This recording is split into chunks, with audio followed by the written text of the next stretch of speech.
I wish I was in Dixie. Away, away, way down south in Dixie. Bring the niggas with the banjos.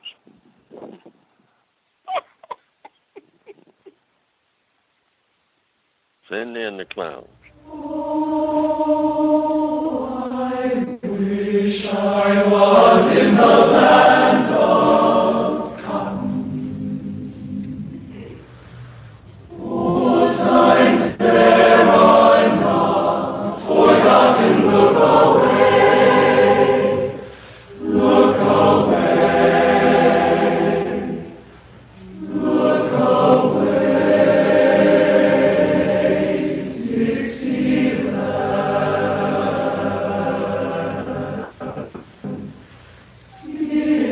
Dixieland, where I was born, early on one frosty morning, look away, look away,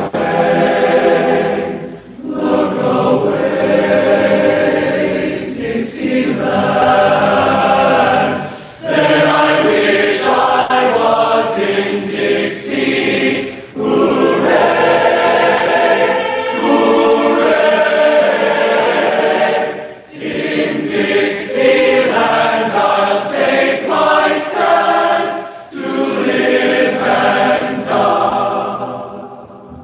According to police, Jedman, with 2 teenage girls as his passengers, drove to a local McDonald's, meeting up with the rest of the group. There, according to witnesses interviewed by police, he said, "I ran that nigger over." He was not remorseful. He was laughing about the killing.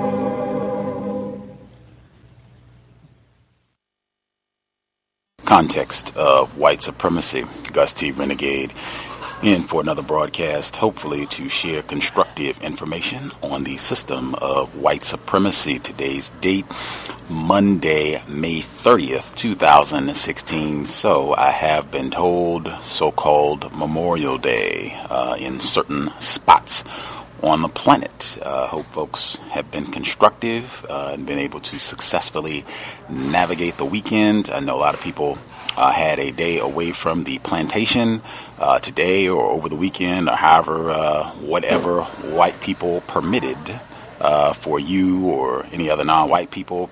I hope you did not take that opportunity to cut a fool and be intoxicated and engage in a lot of non-constructive activity. Regardless of what the date on the calendar, we still want to be as constructive as possible and really make every effort to maximize our use of time and energy. We have way too many problems as black people to be pausing to celebrate, barbecue, any other silliness on the plantation. We should be trying to solve problems, end racism, white supremacy immediately. Moving forward, Puff was on the program with us, the compensatory broadcast this past Saturday. She asked about what specific broadcast. When it was mentioned, we were talking about Michelle Alexander, who is a victim of white supremacy, non-white female, but she does have a white parent. She wrote The New Jim Crow. We were talking about some of her commentary on the current presidential election, some of her views on racism. She wanted to know which broadcast we had this discussion where she questioned whether or not it was relevant that Michelle Alexander has a white parent, and I submitted then and maintained that absolutely it is important, and not just her, any other non-white person on the planet. If they have a white parent, that certainly is relevant information. Doesn't mean that they are no longer a victim. Doesn't mean you shouldn't listen to what they have to say, but just that is something, important to keep in mind. Anyway, the broadcast was the compensatory call-in for Saturday, April 2nd. Saturday, April 2nd. If anybody needs to go back in the archives, Puff specifically, if you want to go back and check it out again, it was the Saturday, April 2nd compensatory call-in. Speaking of compensatory call-in, I will remind folks, major adjustment coming. I had been saying for a while we were going to have to recalibrate how the compensatory call-in operated because we had a lot more people participating during that call-in, which is great. But the problem was coming that people weren't really getting as much of an opportunity to ask questions or to have dialogue during the call-in portion before we transition to workplace racism. And so to accommodate, I begrudgingly, I've said consistently and maintain I did not want to make this change, but everything that you do as a part of racism and counter-racism is not necessarily something that you personally like. So this is not something that I personally like for a variety of reasons, but hopefully this will be in the best interest of the broadcast and other victims of racism. Starting this Thursday, that would be June 2nd, 8 p.m. Eastern, 5 p.m. Pacific, we will have the workplace racism segment on Thursdays. It will be every Thursday.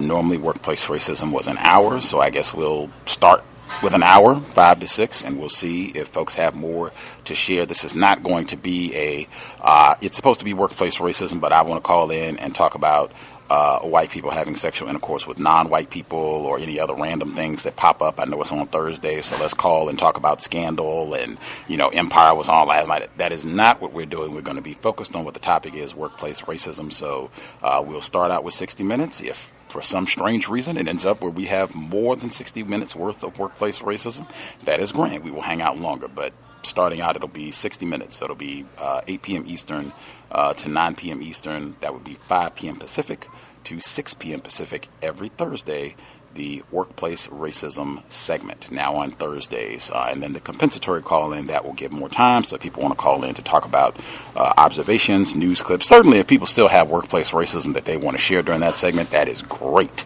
But that should allow for more time for people to share, discuss, ask questions, that sort of thing during the compensatory call-in on Saturdays. But that'll be starting Thursday. Hopefully we'll have folks to tune in and participate.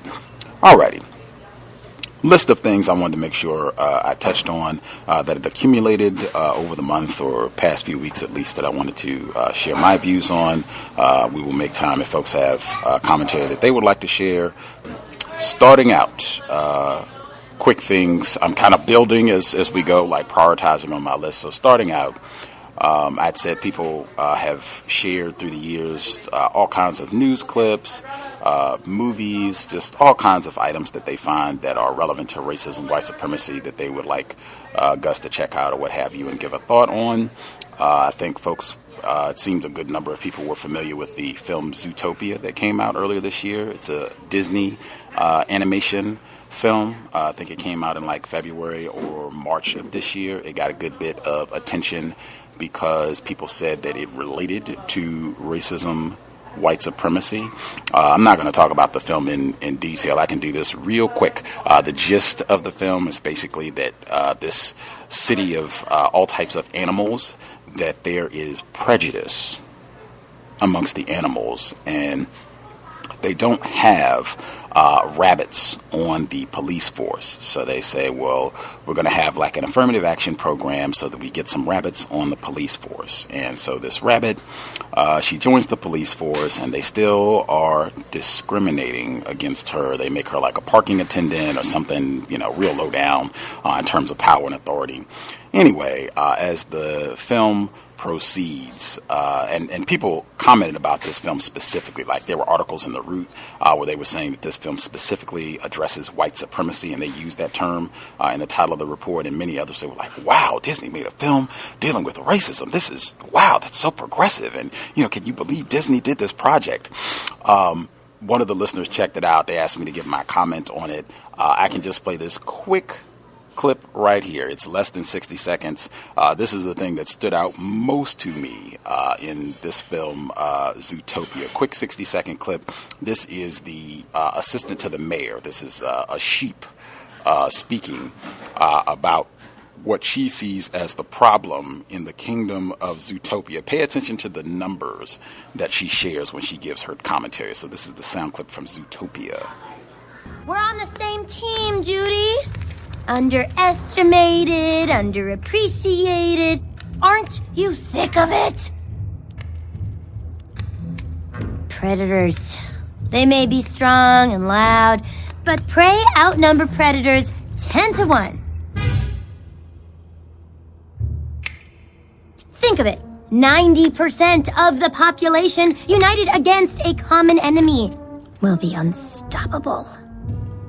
Okay, so this is the assistant to the mayor, again, a sheep.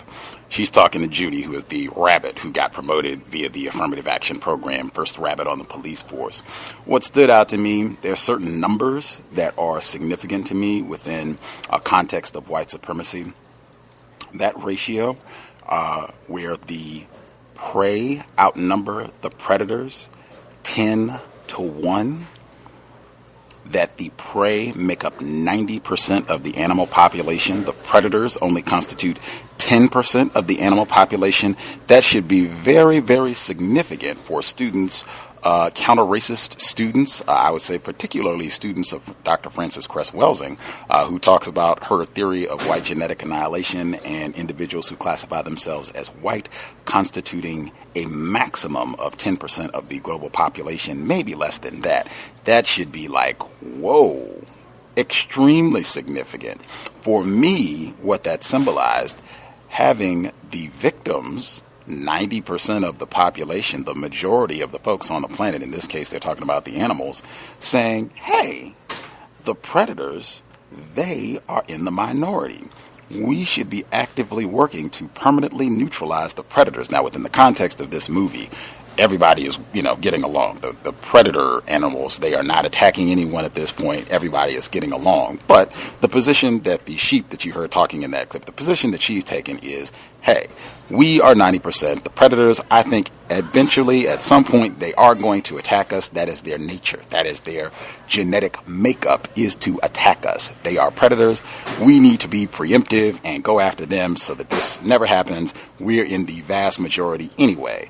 She, incidentally, is the villain in the film. That is what stood out to me, symbolizing, if non-white people, the majority on the planet, if melanated folks said, hey, the predators, racists, individuals classified as white, they constitute a maximum of 10% of the global population. We should unite. We should make it our business to neutralize them immediately. We too would be cast as the villains. Like, oh my gosh, they're racist. I can't believe that they've taken this position. It very much reminded me of people who say that, hey, the problem is white people. All of them, even the ones who say that they're cool and they're not being racist now. I've adopted a white child. I've adopted a non-white child. I have black friends and blah, blah, blah. I marched with Black Lives Matter. I voted for President Obama. Whatever. You are the problem. You are in the predator group on the planet in terms of terrorizing non-white people. But that is the thing that stuck out most to me with Zootopia. Again, as I said, they try to make it seem as though everybody in Zootopia is racist. Prejudice is not just one group mistreating another group. It's everybody is prejudiced or discriminatory against some of the other little critters, animals in the kingdom. Anywho, I will say again, reading is more important than watching television. I hope people didn't go to the movies to see Zootopia. I did not, or any other flicks. We, again, have way more problems, should be prioritizing our time much better in the system of racism, white supremacy.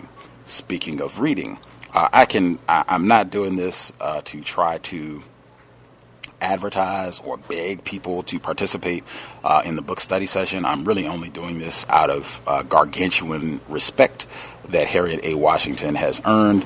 Just reading her book, Medical Apartheid, is phenomenal. It is in my top 10, maybe even should be in my top 5, although that would be kind of tough to have to remove something that's in my top 5 to put that in there. But I mean, it's that good, and we've only read half of the book.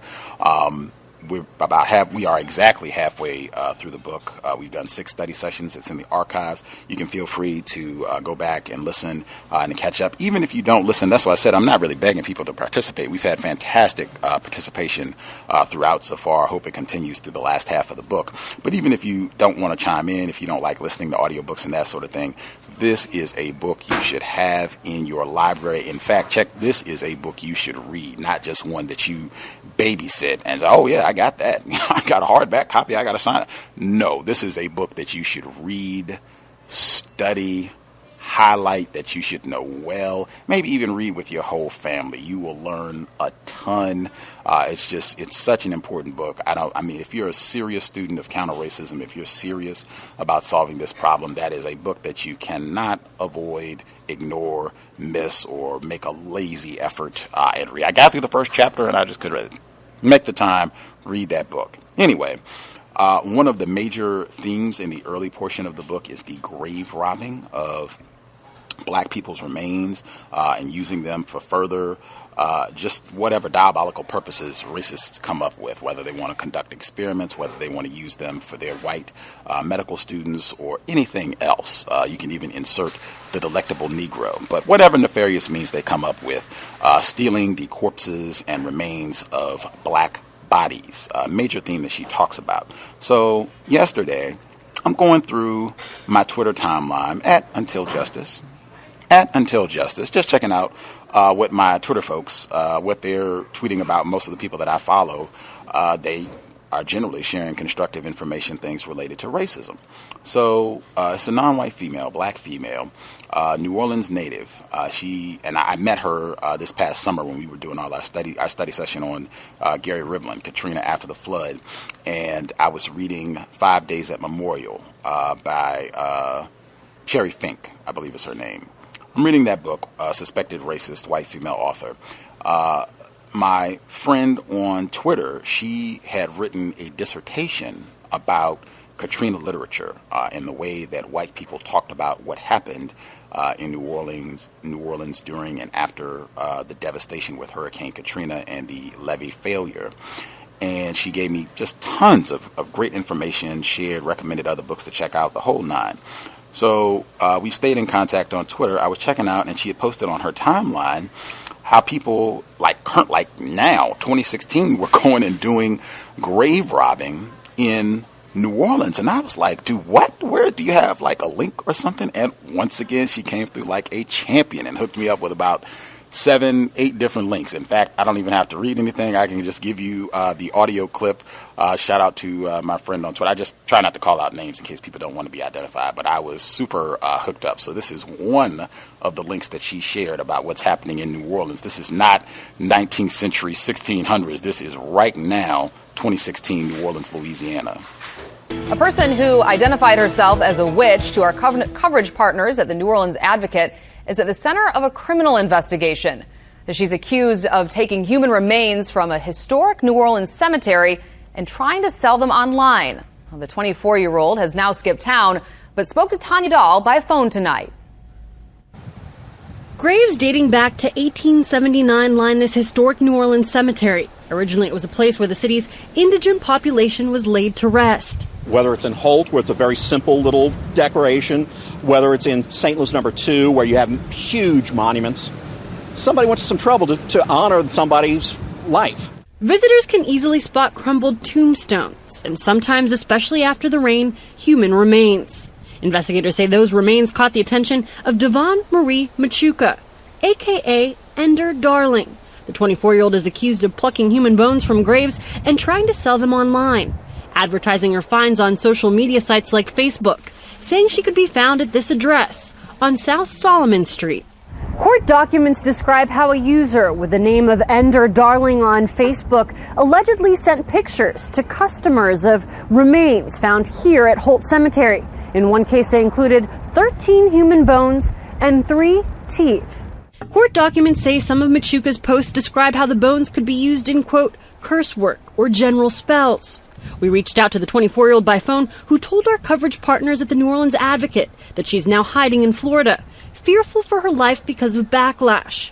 She didn't confirm or deny the allegations she now faces with the Louisiana Department of Justice. But she did say she has family ties to Holt Cemetery. I'm from New Orleans, too, and I live there, too. I have family members buried in that graveyard, too. So y'all can stop treating me like some tourist that just came out of nowhere, is what you can do. Save Our Cemetery's president, Adam Stevenson, is appalled by the case. The fact of the matter is they are human remains. And there are laws against theft of automobiles and everything else. And there are laws against removing human remains from a cemetery. Neighbors like Amanda Bennett live by some of New Orleans' most treasured cemeteries. Keeping a closer eye on such sacred sites is paramount to her. I think all the cemeteries could probably benefit from improved security. I don't know if the nature of the cemetery really makes it a bigger target or not. I'm sad to hear about it happening anywhere. Tanya Dahl, Eyewitness News. Now, according to court documents, a search warrant was executed at Machuca's Mid-City house, where investigators found a fish-type bowl with 11 human bones and 4 teeth. Now, the state attorney general's office confirms it is investigating this case. And this story was developed by our partners at the New Orleans Advocate. And you can read more on the story at theneworleansadvocate.com. Context of White Supremacy. You can check. They have several reports in some of the local New Orleans some of the local New Orleans outlets, the New Orleans Advocate and many others. In fact, you can do a search online, Bone Ghazi, one word, hashtag Bone Ghazi. And that will reference this story that they're talking about specifically, Enders Darling, the suspected racist who was collecting human remains and using them in some sort of ritual, witchcraft practice. Again, the delectable Negro and the religion of white supremacy. I am sure that some of this grave robbing of black burial sites is not just about we want cadavers for our aspiring young scholars and medical students so that they can get a better understanding of human anatomy. I am sure that some of this is about the ritual of white supremacy. It would have to be. Logic would dictate that to me, just understanding what I do about racist man, racist woman, racist child, even some of our previous guests on the program. At any rate, medical apartheid, I would not have even been aware, had my radar tuned to that sort of thing, if we were not reading Medical Apartheid. And again, we're only halfway through the book. Moving forward, also had a listener in terms of just things I was supposed to comment on here or there somewhere during the broadcast. Ta-Nehisi Coates is writing the new comic book series, Black Panther. I don't know if folks have seen it or not. I think they've only done maybe 3 issues so far. It's pretty new. I know I've played audio segments about it on the program before. I have read the first issue. One of our listeners got me a copy, the first issue that came out. I had to reserve comment. Number one, because I've only seen 1 issue. I'll have to check out 1 or 2 more before I can make comment. I will say, if people saw the cartoon series that came out, the animation series that came out a few years back, Black Panther, where it involves some of the Marvel superheroes like Juggernaut and some of the other popular heroes are in it. But it's basically the same storyline. I think it's Wakandi, if I'm saying it correctly, is the name of this fictional place that's on the continent, and they're following these black people, their kingdom, and what they're doing as part of the superhero team. It is, like I said, I have to reserve judgment. I will say, it's a comic book. I'm not saying it to be silly or anything, but it is a comic book for people. If you read like Superman or Batman or any of the other comic books that they have, it's a comic book in every sense in terms of the animation, the storyline, how it reads and all that. It is a for real comic book. I can't even give a full commentary on it. I said I'm going to have to reserve judgment. I read it a couple times because I was a little confused as to what was supposed to be happening, and then as I read the storyline, I was like, oh yeah, it's based off the storyline on the anime, the cartoon that came out a few years back or what have you. And I think there was even a comic about this before that cartoon series that came out a few years ago. I know some of the people that were involved in the Boondocks were also involved when this anime series was on. I think they did like 10 episodes or what have you some years ago. But if anybody has seen that, I'd be interested on that commentary, particularly if you have been able to read more than one of the comics like I have. So I have kind of a smaller body of work to make an assessment of. But I did at least want to reference if anybody has checked that out, if you have any thoughts on that. I'd be particularly curious if there are younger people, when I say younger, like people, teens, who have checked that out and have any views on that. Anywho, moving forward, I guess I was going to mention this as well. There was a report in the New York Times like earlier this month where he and his wife, black female, they bought residence in the New York area. They valued the property. They listed in the article at like a $2 million piece of property. They bought it and then they never moved in because they bought it under anonymity, right? Because he does have a certain amount of celebrity status, so he didn't want to be identified and what have you, to be harassed and have people, doing all the crazy stuff people do. Anyway, the information was leaked, probably deliberately, probably an act of racism. And they got all this harassment. I think they even tracked down some of his children's like social media accounts and were sending stuff at them. And so they were just like, forget it, we're never going to live in this property. And I thought I might have had a moment of anti-blackness. We did Ta-Nehisi Coates' book, Between the World and Me, on the program before at the end of 2015, and it was not one of my favorite books. It is not going to be breaking into my top 10 favorite books, but he is a victim of racism, certainly, and I have referenced many of his articles before. I've read material that he's written, some of it that I think is very constructive, accurate analysis of the problem, white supremacy, but I wasn't as much a fan of that book. But when I read the article, I was not, I didn't have a lot of sympathy around it, and I said, oh, this might be anti-blackness on my part, because I didn't feel very sympathetic. I guess, number one, the first thing that came to mind is that there are tons of black people who are harassed and terrorized in their living area, and they do not have the resources, the ability to just say, oh, well, I'm just going to move. Or, much less, I can spend $2 million on a piece of property and then, because of harassment, just decide that I'm not going to stay there. Most of the victims of racism, particularly black people that I know, don't even have that option. They don't even have the ability to manage the situation in that sort of way. That was the first thing that kind of came to mind.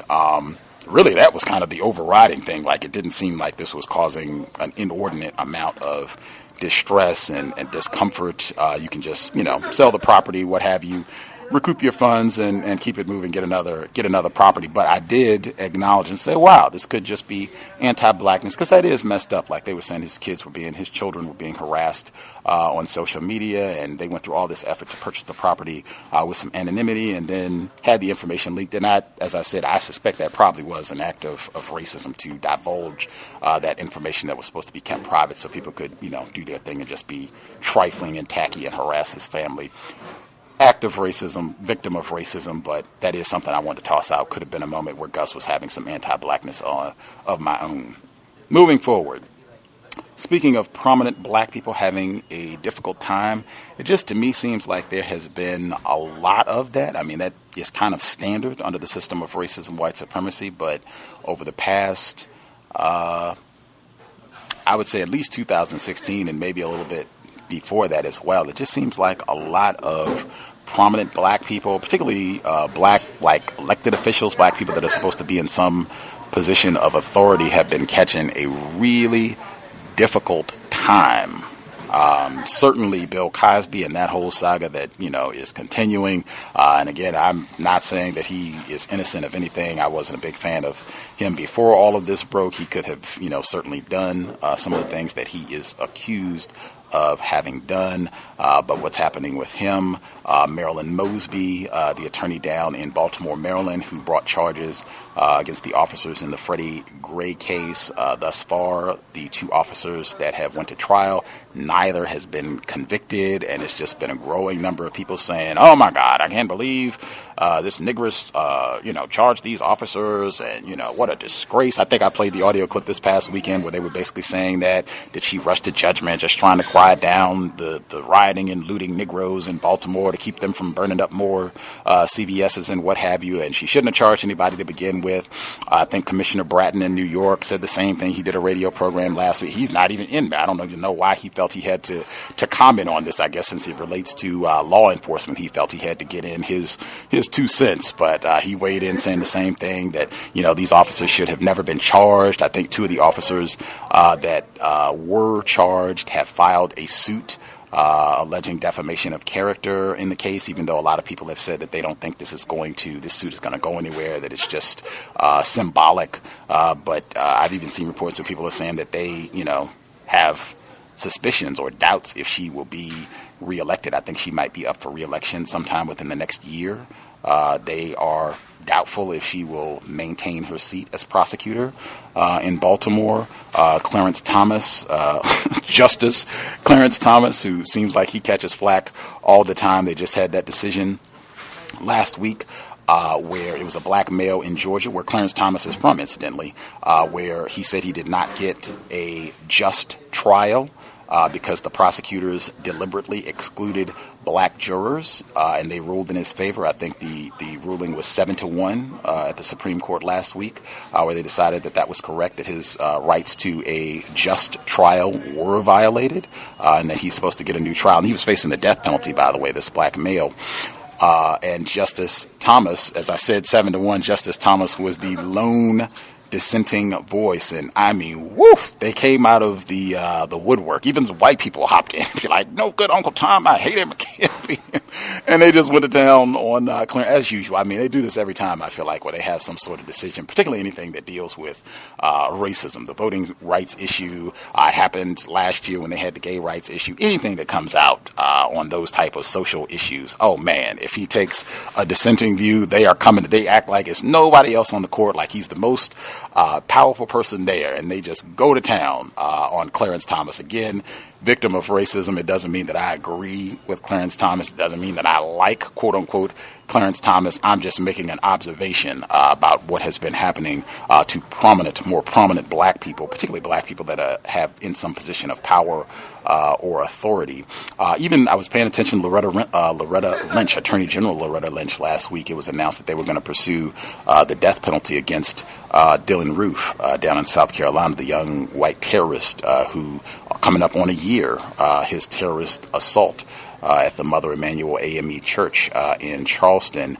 I did not hear as much flack going at her. They were already pursuing the death penalty on the state level against Dylan Roof. I know that the reports that I saw, that they said that this was kind of unusual to have both federal and state prosecutions seeking the death penalty, that generally doesn't happen where somebody is facing the death penalty from both levels of government. But I suspect that there could be some commentary directed at her and her other actions.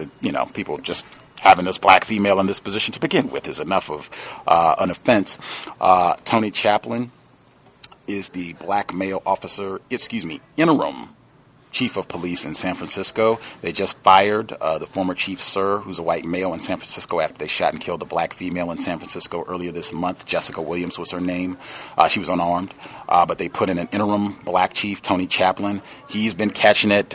They were supposed to have a community meeting about this shooting of Jessica Williams, and he canceled it. He said that I guess they've been having these meetings every time that they shoot a Negro in San Francisco, or they have some sort of shooting or police misconduct, allegation of police misconduct. They have a community meeting, and generally close to the vicinity of where things happened, so that people can ask questions and get, whatever information that they want about the case. And they said sometimes that the meetings have been tense, and, people have come to yell at the police that they're not pleased and they're unhappy.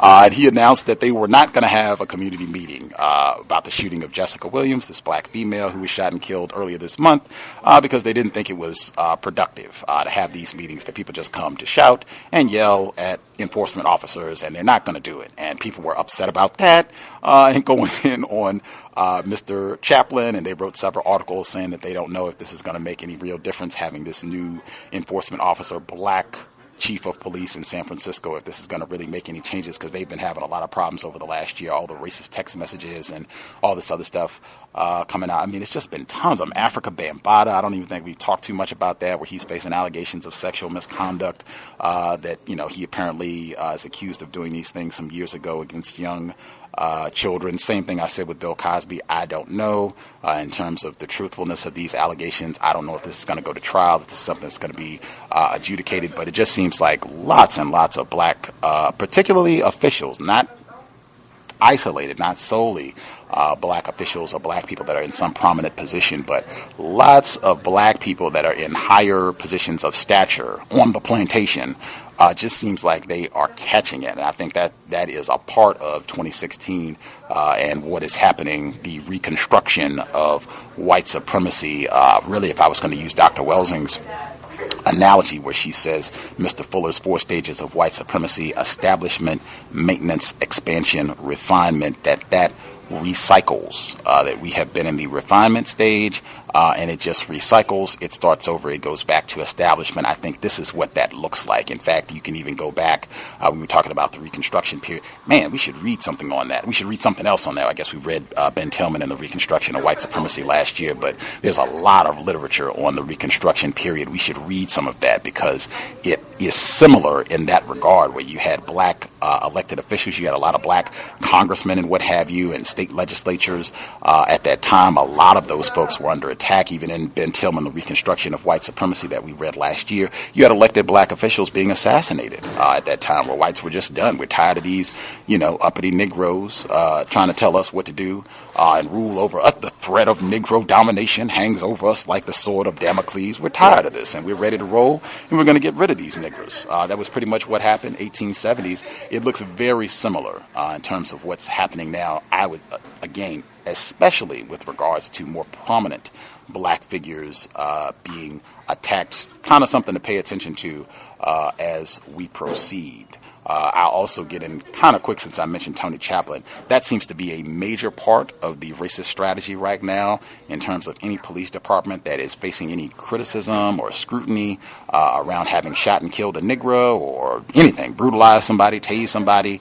We'll fire the white person and we'll bring in a black person. And this is worldwide. Toronto, where we've been talking about what happened with Andrew Loku and Jermaine Carby. They have a black police chief. I think he's been there for a while. They didn't fire anybody, but he's been there. Mark Saunders. The Ferguson situation that we've been talking about, where they just hired Delrish Moss, who's down in Florida. They brought him in. As I just said, Tony Chaplin, San Francisco. He is not the chief. He is the interim chief in San Francisco. But this just seems like a pattern to either fire, if you're going to fire, relocate, transfer the white person who's in that position, and then bring in a black person and say, hey, this is not about racism.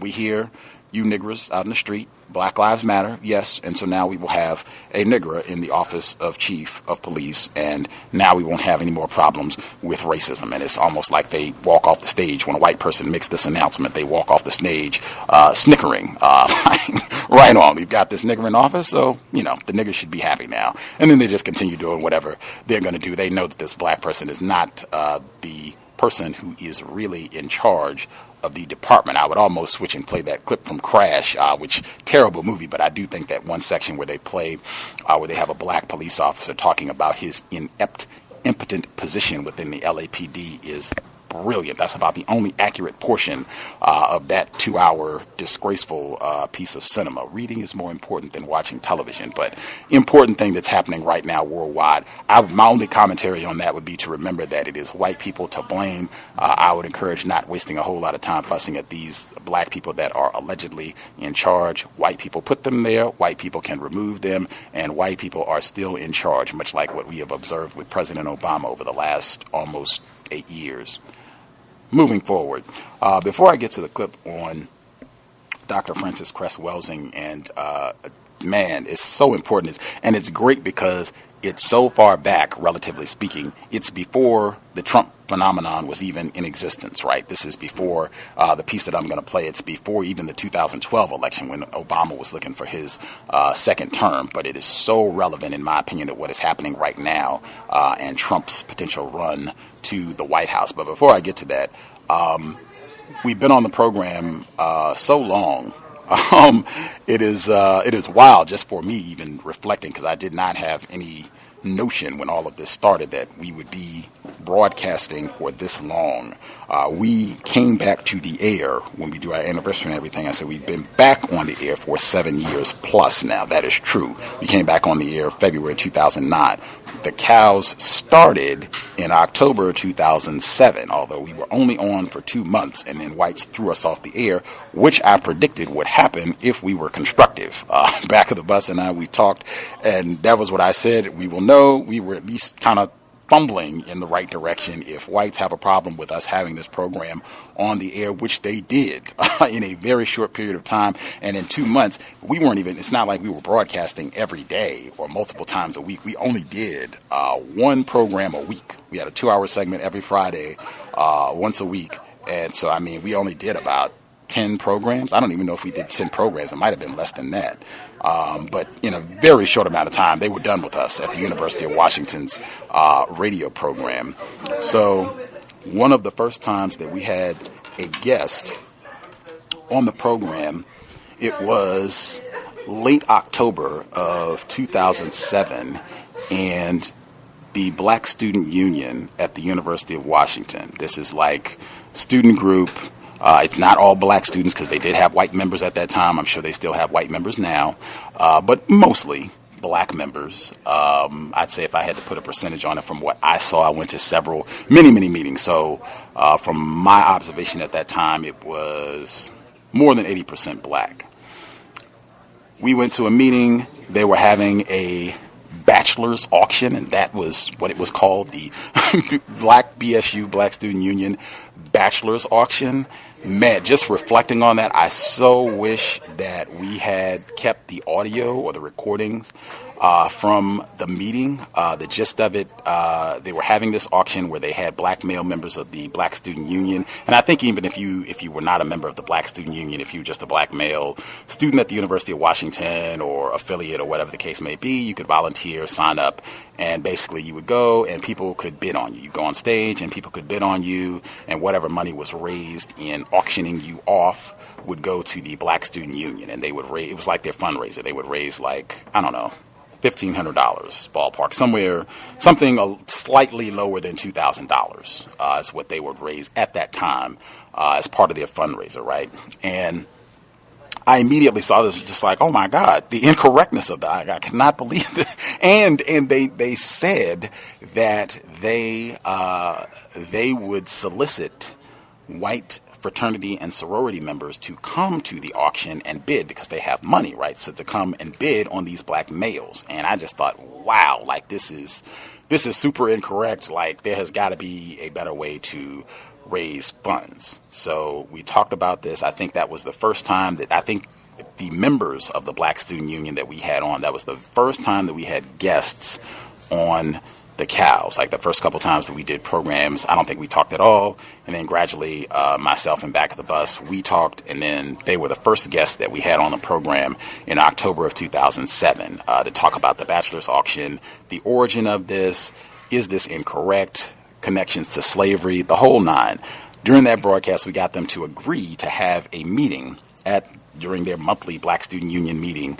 We got them to agree to discuss this. Maybe this is not correct. Maybe we can do something else to raise funds. So they agreed to have the meeting. It was the most crowded meeting I'd been to. It was about 100 people there, most of them black. It was incredible. Is all I so wish, because there was recording. I so wish I had that recording, because it was so powerful on so many different levels. Two of the moments out of many things that were striking for me. Two of the moments that will stick with me for a long time. One of the most profound. We brought two white people there, a white female and a white male, and they stood up at the beginning of the meeting and they said, "You should suspect me of being a white supremacist, but I, as a white man, I, as a white woman, I think this is incorrect doing an auction. This seems like something that greatly perpetuates white supremacy. It seems like something that white supremacists would love see black people auction each other off. And I think you all should maybe think about doing something else." I'm paraphrasing, but that was the gist of what both of these white people that we invited to the meeting said to start things off. So this is like a 2-hour discussion, right, with a room full of like 100 people, most of them black. Like, I think it was probably 90% of them black. So this discussion goes for like 2 hours. There are tons of black people. I would say out of the crowd that was there, I was stunned because I was under the impression that like me and back of the bus and maybe 6 other people thought that there was something incorrect.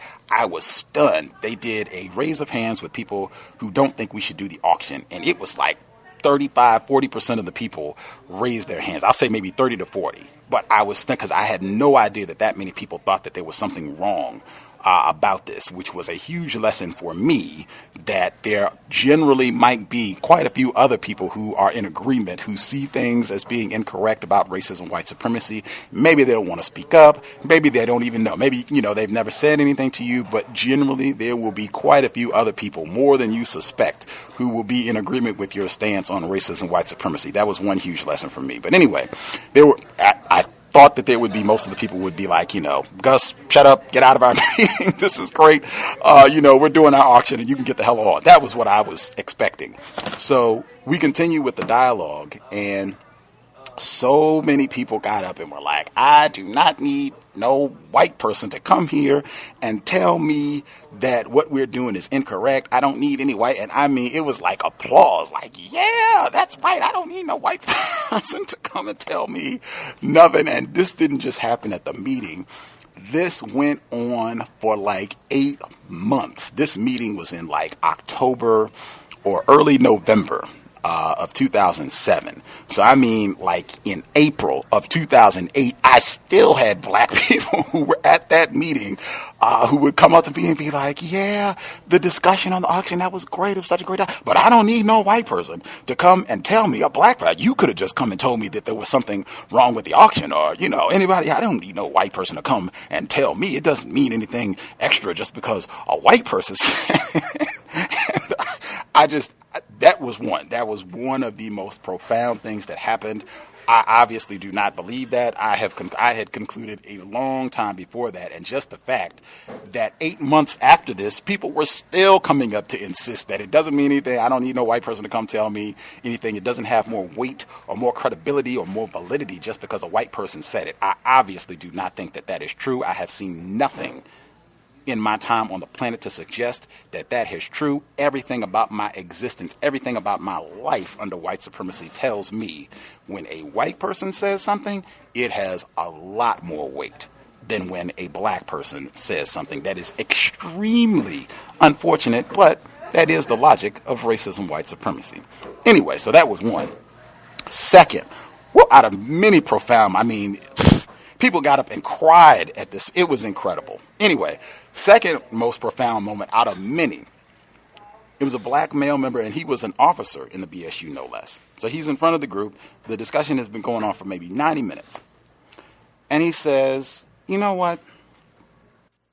I heard you all, and he's looking in my general direction, me and the other people that I'm sitting at, that basically we're in agreement. We think this is incorrect. Maybe we should do something else to raise funds. He's looking in my general direction, and he says, I've been hearing this discussion about the bachelor's auction for the past 2 weeks or so. And when I first heard concerns about it, I didn't understand. I didn't think anything was incorrect about it. I didn't see what the problem was. He said, after hearing all of this evening, I get it. I understand. I see what you're saying. And he says, what I want to know is, why did it take me so long to see that there was something wrong about the bachelor's auction? My jaw was on the ground.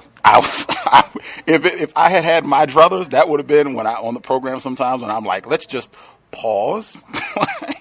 Let's not have any commentary. Let's just all sit with that for a minute, maybe even longer, and just sit with that and maybe even answer his question, because I was not under the impression that he was asking that rhetorically.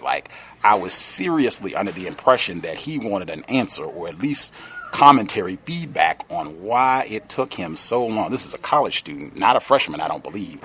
Why it took him weeks to connect the dots, as Dr. Welsing would say, that having an auctioning off black males, that there's something incorrect about that related to slavery and white supremacy, and maybe a black student union shouldn't be doing that sort of thing. Extremely powerful, out of many that evening. Incredible. I so wish that we had the recording from that meeting. It was something I will not forget anytime soon, but we've been on the air for a long time, so there are many things I will just pause some days and be like, oh wow, I cannot believe that happened. Anywho, and I think there is even still audio. I think Mr. Williams has the audio of their visit on the cows when we had the actual members speaking. We had people call in as well to give their thoughts on the auction and whether they thought it was correct to do or incorrect to do. I think that audio does still exist. Again, I did not have enough respect for the work that we were doing because I really didn't think anybody was listening or cared what was going down on the cows at that time in 2007. So I really wasn't making an effort to save the recordings that we were doing. I didn't even know that was possible at the time, but Mr. Williams was looking out for us, and he did archive quite a bit of our material and rebroadcasted quite a bit of our material. Anyway, as I said, Dr. Welsing, reconstruction of white supremacy.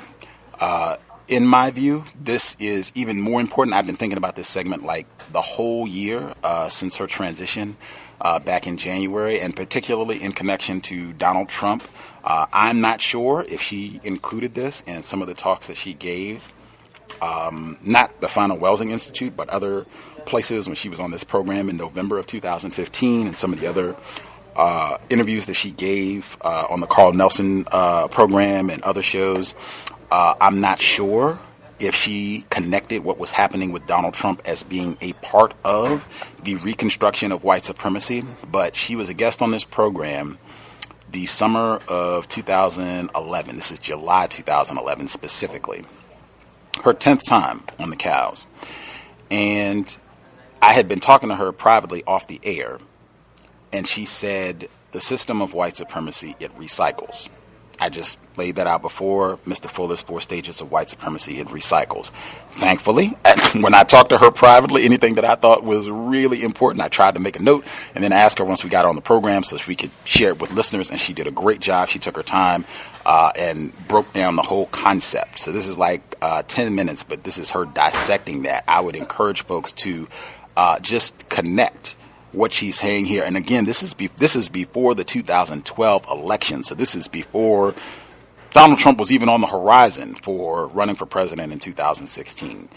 Connect this with Trump's campaign, as well as even what I said, at least my view. If other people, if you don't think this is happening, or if you don't think this is, a deviation from what normally happens on the plantation in terms of these prominent black people being under attack, certainly you can speak up with that as well. But in my view, I would connect all of that with the reconstruction of white supremacy. And I think that's the term that she starts out with. But without further ado, this is Dr. Frances Cress Welsing.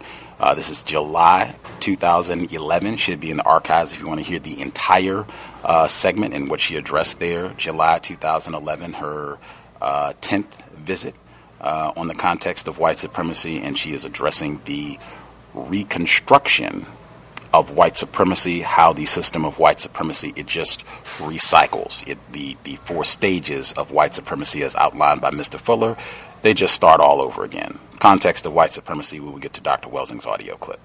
I spoke with you a couple weeks ago, and we were talking about Neely Fuller Jr., his 4 stages of white supremacy: establishment, maintenance, expansion, refinement. And you were saying that it is a cycle that repeats, and I had never heard that before. Could you share some of that with our listeners? Yes.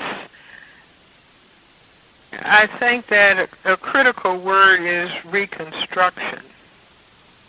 I mean, that's the word that has been used by historians and maybe misused. In other words, I look at starting with the emancipation of black people from formal enslavement. And slavery was a phase of the system of racism, white supremacy, enslavement of African people. So then the slaves were emancipated. And the slaves thought, well, the shackles are off and now we're free and we are going to be able to do whatever we need to do to maximally develop ourselves. And what the African people, emancipated African people, were then faced with was a whole system of laws that were called Jim Crow laws. We can call them white supremacy laws, were set up and put in place to block black people from really being able to move forward. And many black people, many black men were really put, could be captured and put on plantations to work, even though emancipation had come to an end.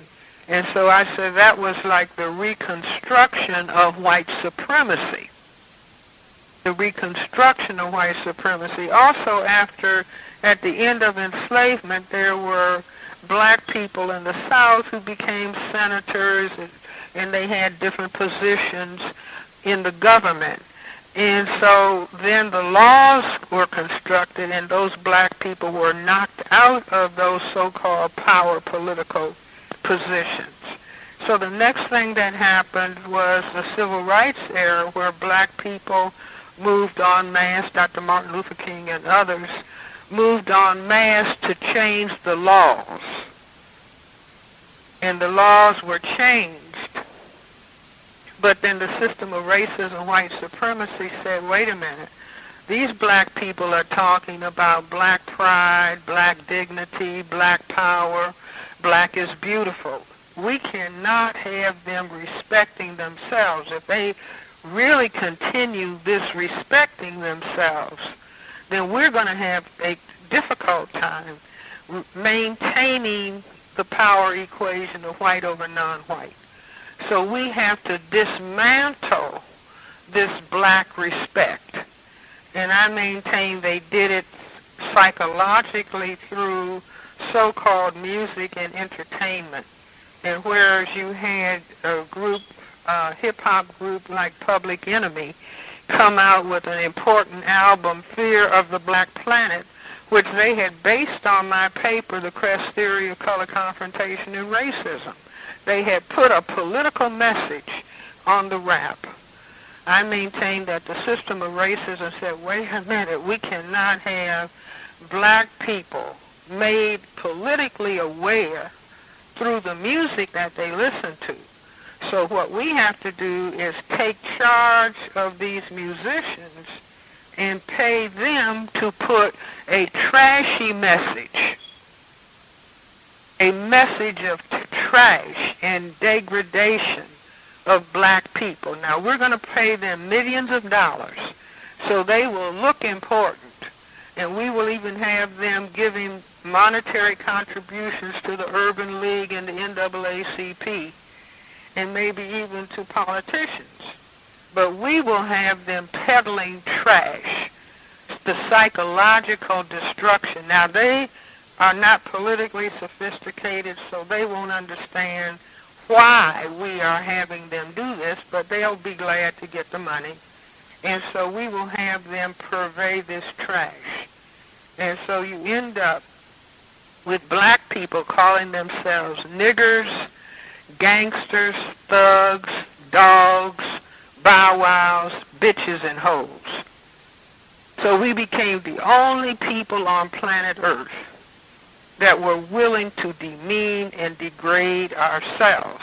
Do you see? But again, that was what?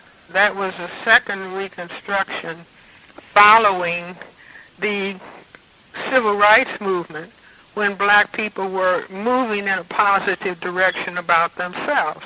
So then the next phase is a black man runs for president of the United States of America. Well, even though there was white support for his presidency, when he got into the White House and you have a black man with his black wife and his black children and his black mother-in-law in the White House, even the people who classify themselves as white, who called themselves liberals, began to think, oh my God, what have we done? Because just the image of the black man being in the White House and being in charge began to set off the anxiety of, if we lose power, if the power equation changes, and this in the parlance, in the symbolic parlance of white supremacy speech, you don't want to be caught behind the 8 ball. Because if you're caught, that's language coming out of the game of billiards or pool. And all of these games are symbolically about racism, white supremacy, but in most instances not understood as such. But President Obama being in the White House makes the white mindset that is concerned subconsciously about white genetic survival begin to feel, wait a minute, we're being caught behind the 8 ball, and that translates into white genetic annihilation. So then we have this massive attack. We can call this the third reconstruction, meaning the reconstruction of racism, white supremacy. In other words, if the system moves from establishment, maintenance, expansion, refinement. Refinement is the emancipation of the slaves. Then emancipation is, refinement is changing the laws so it looks like equality.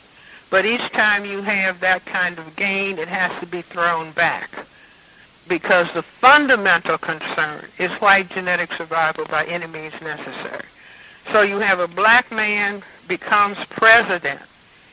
He's intelligent, articulate, brilliant, every single qualification that is needed to lead the nation, to lead the world.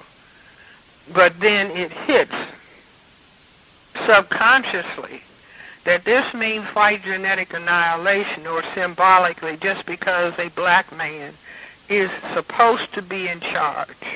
And so we have to have the third reconstruction, and that is the annihilation of his power in showing him all this talk about, the budget and the debt and all of this, but the articulation that came out once he was elected, where you had spokespersons on the television saying, our goal objective is to make him fail and to see that he fails. And so now we have what I call the third reconstruction of racism, white supremacy. And it's going on all across the world, so to speak, as I said early on, all across Europe. People who classify themselves as white are fighting against the tide of non-white people just moving into white areas, which makes them start thinking we're losing control and white genetic annihilation is imminent. And it's happening in this country, in this area of the world, simultaneously. And so, again, this is not for people, people of color should not, well, we're going to hate white people. That's not the way you win a chess game. You don't win tennis hating your opponent. You don't win checkers hating your opponent. You have to understand the game that is on the table. And the game that is clearly on the table, local, nationally, globally, is racism, white supremacy, the struggle for white genetic survival on planet Earth by any means necessary. And we need to understand this, and we need to address it. And those black people who want to help, those people who classify themselves as white want to help, then they have to step out of the denial of racism. Don't come and talk, white people, don't come and talk to black people about how wonderful you are and how many non-white children you are adopting to make you not look like you're racist. No, what you need to do is to talk about, yes, we are engaged in the practice of racism, white supremacy, whether we call ourselves conservative or liberal or independent or green. Our fundamental concern is we belong to the white genetic survival political party. We have extreme in that, people who go around shooting and killing black people, sneaking around in the dark or in the open, killing black people. And then we have people who pretend to be the friends of black people, but they don't want to talk about racism, white supremacy. So you have a complete total spectrum, but the answer is for people who classify themselves as white, who genuinely want to see justice on the planet, they will come out and talk about racism, white supremacy for what it really is. And instead of people yelling the minute a black person talks about racism, white supremacy, for the persons who classify themselves as white yelling, "You're playing the race card." Well, listen, the whole deck is racism, white supremacy. And it's not a question of a non-white person playing the race card. It's people who classify themselves as white. See, that's very important. People who classify themselves as white. You classify yourself as white because this is where the power system structure that has been organized by people who classify themselves as white for white genetic survival. Context of White Supremacy.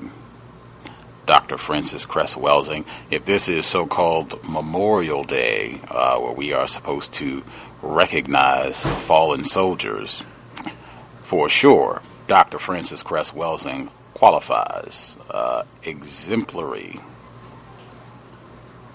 Exemplary illustration of a counter-racist soldier who dedicated decades, a half century of her time on this planet to getting better information and equipping us with ammunition, information about the war of white supremacy being waged against black people, non-white people worldwide. Dr. Francis Cress Welsing. In that segment, I was reminded, and again, these were comments that were made like before the 2012 election. Mr. Neely Fuller Jr., you can get his literature at producejustice.com, producejustice.com. He was saying, this was 2012, he was saying that you have a lot of whites who are disgusted with the fact that President Obama has even been in the White House. That in their mind, that place needs to be fumigated. We need to tear it down and build a new seat of power for the presidency. We need to get a new name, a new title for that position, something else. We can, figure up something other than president or commander-in-chief, get a whole new title, build a whole new structure. Since we've had that nigger there for the past 8 years, that whole place needs to be, fumigated, sterilized. He had said this then. In my view, having Donald Trump there, that could symbolically be that process of this office. The presidency of the United States has been so besmirched by this nigger being there that, whatever, just anybody can be there now. Joe the plumber, Donald Trump, anybody. Just be there now. I mean, it's worthless now having that nigger sit in the seat. I don't want to sit in that seat after the nigger's been there. That has come to my mind frequently with all of this, and again, why I'm very confident I'm getting close. President-elect Donald Trump, I'm growing increasingly confident Dr. Welsing will be proven extremely accurate once November gets here. But we have a long way to go. Anything could happen between now and then. One other quick note I wanted to get in. When I think at the beginning of the program, before we started today's broadcast, I played the segment where Mr. Fuller was talking about how racists, they just view black people as gorillas, monkeys, apes, and that if they see a black person in a fancy car, what have you, it's just, monkey in a car. I think there was a big controversy. I think we are competing today with a big basketball game. Dr. Welsing was talking about ball games in the clip and that they all symbolically relate to white supremacy. I think there was a minor hubbub last week where Steve Adams, I think he's accepted as white. You have to ask some white people about that, but he's from the area of the world known as New Zealand. He referred to some of the non-white black players on the opposing team as little monkeys. He said those little monkeys are so fast, and some people heard that were like, whoa, that might be racist. Wait a minute. And they had dialogue about it. I think I shared one of a great article that was talking about this on my Twitter page earlier, but same thing, worldwide perception of non-white people, not men, not women, just animals, little monkeys, little gorillas. Whites are outraged about the gorilla that just got shot, I think because a child got in the cage or what have you. They've been screaming and whimpering about that over the past few days. Before I get to some of the folks, if you all have commentary on anything that has come up over the past 60 minutes or so that we have been on, I feel like we touched on a variety of different subjects over the hour. The situation in Idaho where the black teenage disabled student was terrorized, sodomized, raped by this gang of white racist thugs in Idaho. There continues to be a lot of commentary around that, which is great. I hope that more people are talking about this. I, am looking forward to hearing what Dr. Curry has to say about this, if he writes anything or if he does any quick audio recordings about this segment.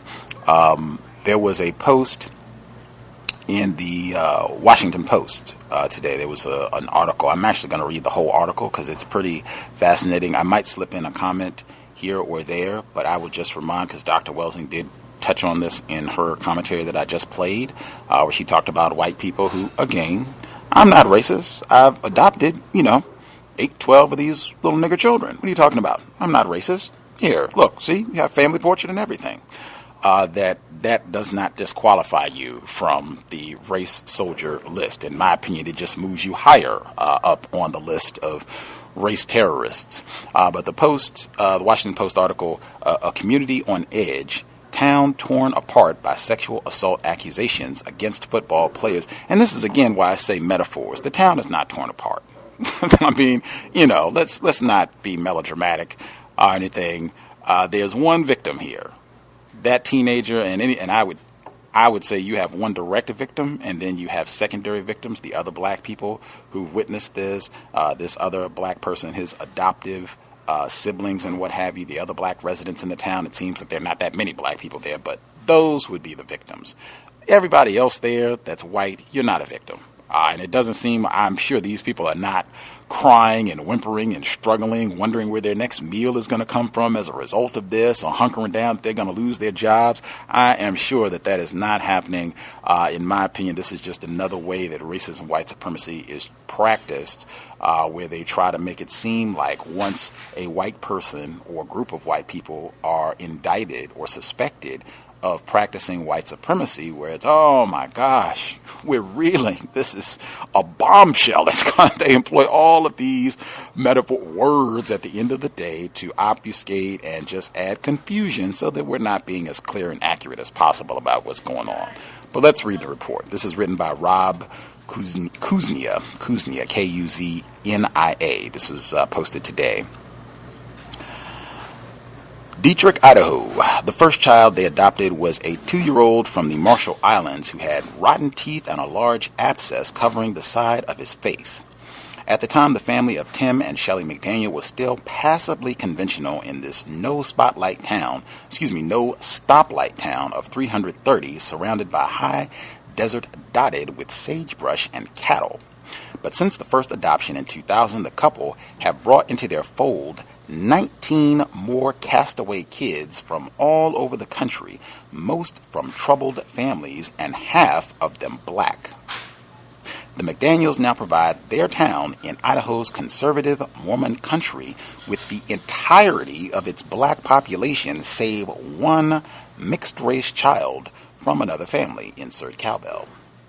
It is a town in turmoil, thrust into the national headlines by a tale of racially charged violence and negligence graphically detailed in a $10 million lawsuit the McDaniels filed last week against the 230-student school district.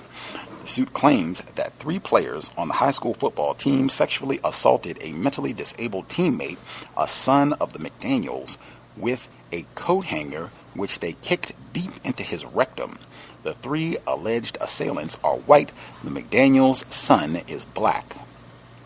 The McDaniels sought legal help soon after the alleged October 22nd assault, which the lawsuit says followed months of escalating race-based bullying that coaches and administrators allegedly ignored.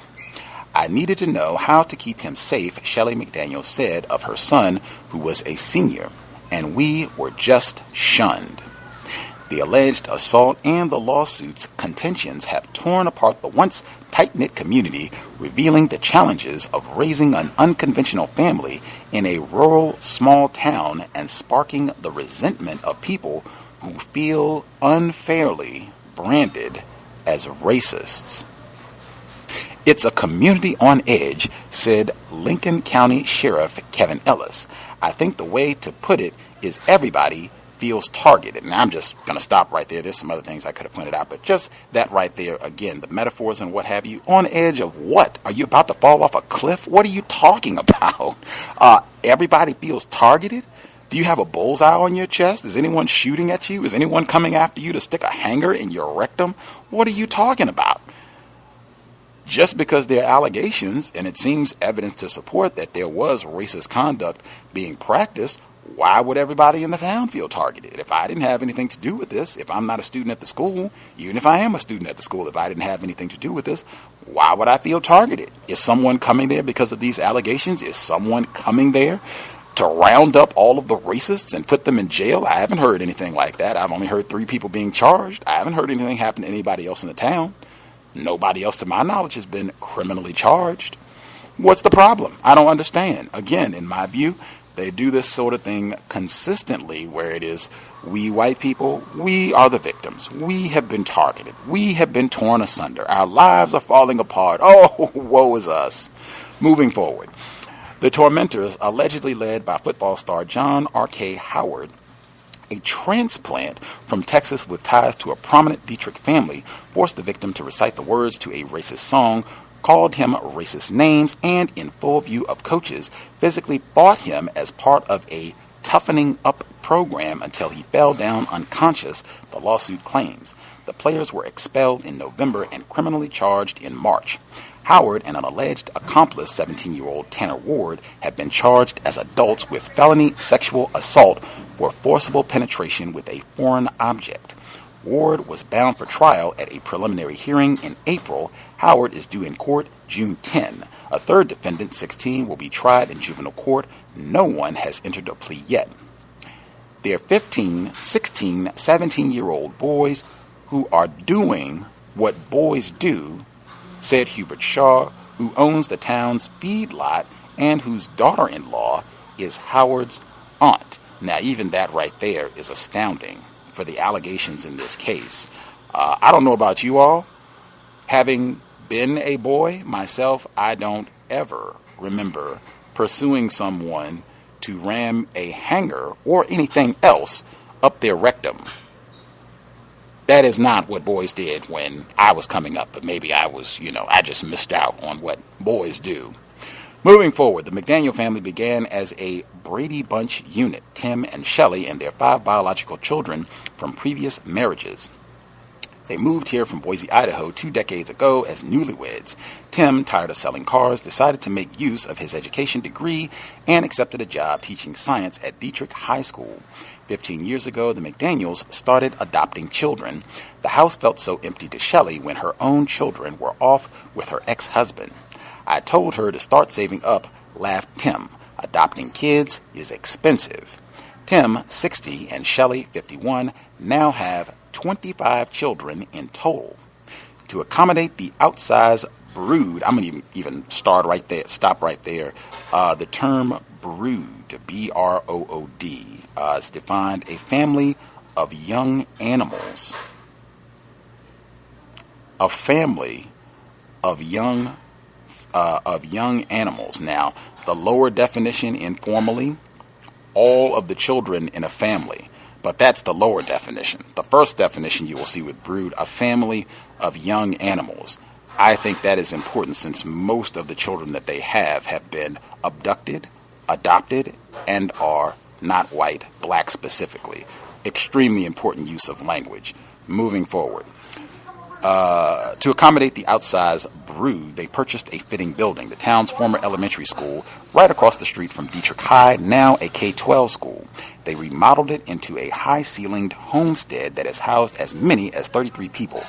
Right now, 9 of the children live at home. Outside, the family keeps 8 goats, 100 chickens, 12 dogs, and 5 turkeys. Baskets of fresh eggs sit in the former cafeteria. The McDaniels get state assistance for some of the kids they adopt. The amount depends on the child and the circumstances, but caps out at $400 a month. 3 of the children are subsidized by the state of Texas for that amount. The family didn't set out to become so teeming. After adopting several children with severe needs, the couple developed a good reputation with adoption agencies, they said, and people began seeking them out. They will take kids no other family will take, said Marty Weiser, executive director of SNAPS, an adoption advocacy organization in Idaho. A lot of people might assume they are doing it to make tons of money off each child, but not in that family. I think it just began with a few children, and they just have big hearts and take them in. That is how their first adoptee led to 2. When the mother of Ladre, a Marshallese boy, came to Idaho to drop the toddler off, she was 7 months pregnant. She asked the couple to take her unborn child as well. 5 weeks later, Nalani joined the family. Now 18 and 15, both still live at the house. The family adopted their last pair of siblings 8 years ago, a 9-year-old boy and an 8-year-old girl who was out of control, punching herself, banging her head, hiding beneath tables at school. Another parent in Dietrich had adopted the children but was struggling and sought help from the school. So Tim McDaniel offered to take the children in for a while.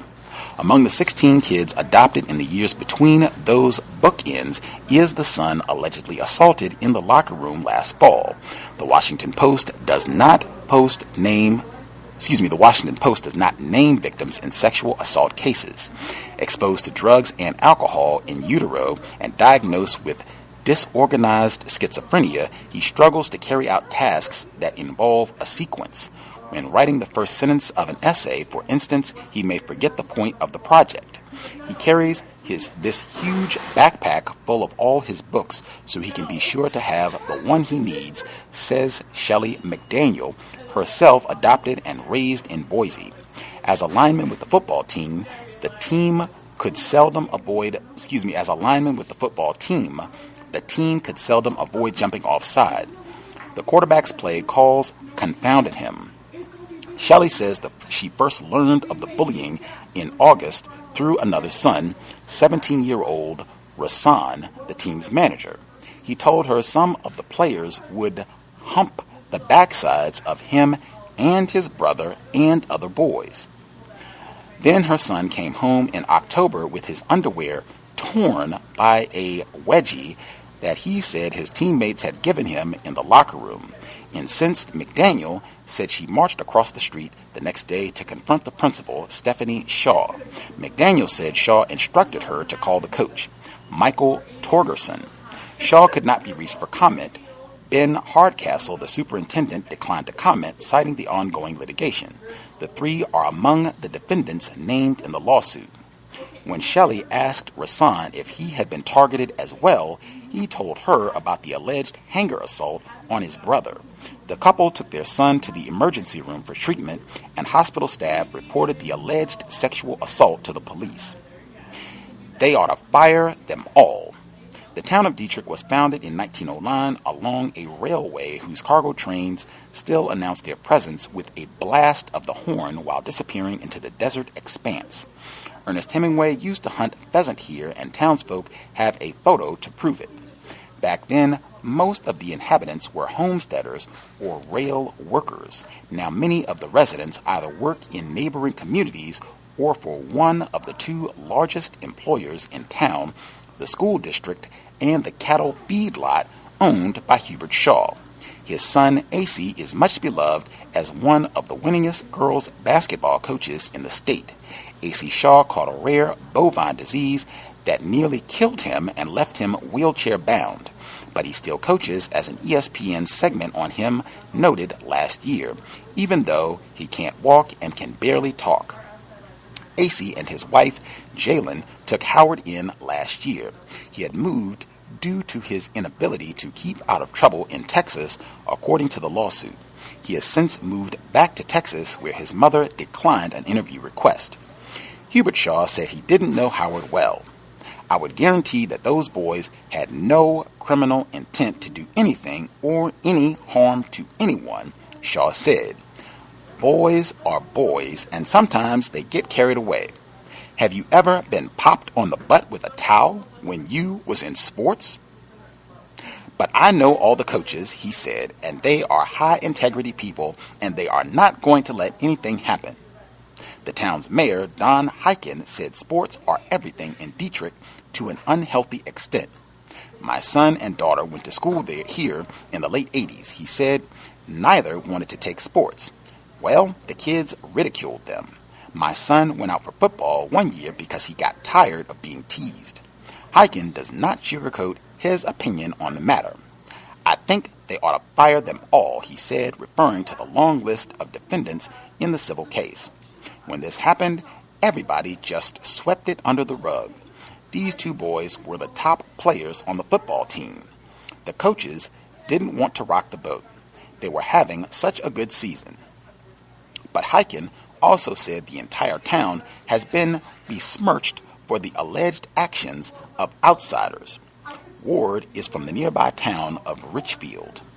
Hyken has gotten a few blistering emails from around the country, something to the effect of, Detroit looks like great scenery, but you guys are a bunch of, he said, his voice trailing off. Critics, I guess you'd call them, that were appalled about this whole thing.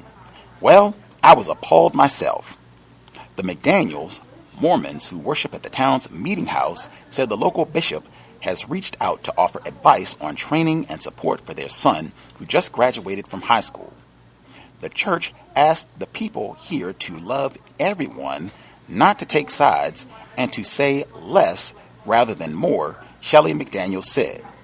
This is consistent with their stand on being kind to everyone. Now, I would even pause right there. Number one, the history of the Mormon religion. I have said consistently through this program, the religion of white supremacy. They have their own undeniable history of white supremacy within the Mormon church that we have talked about on this program before.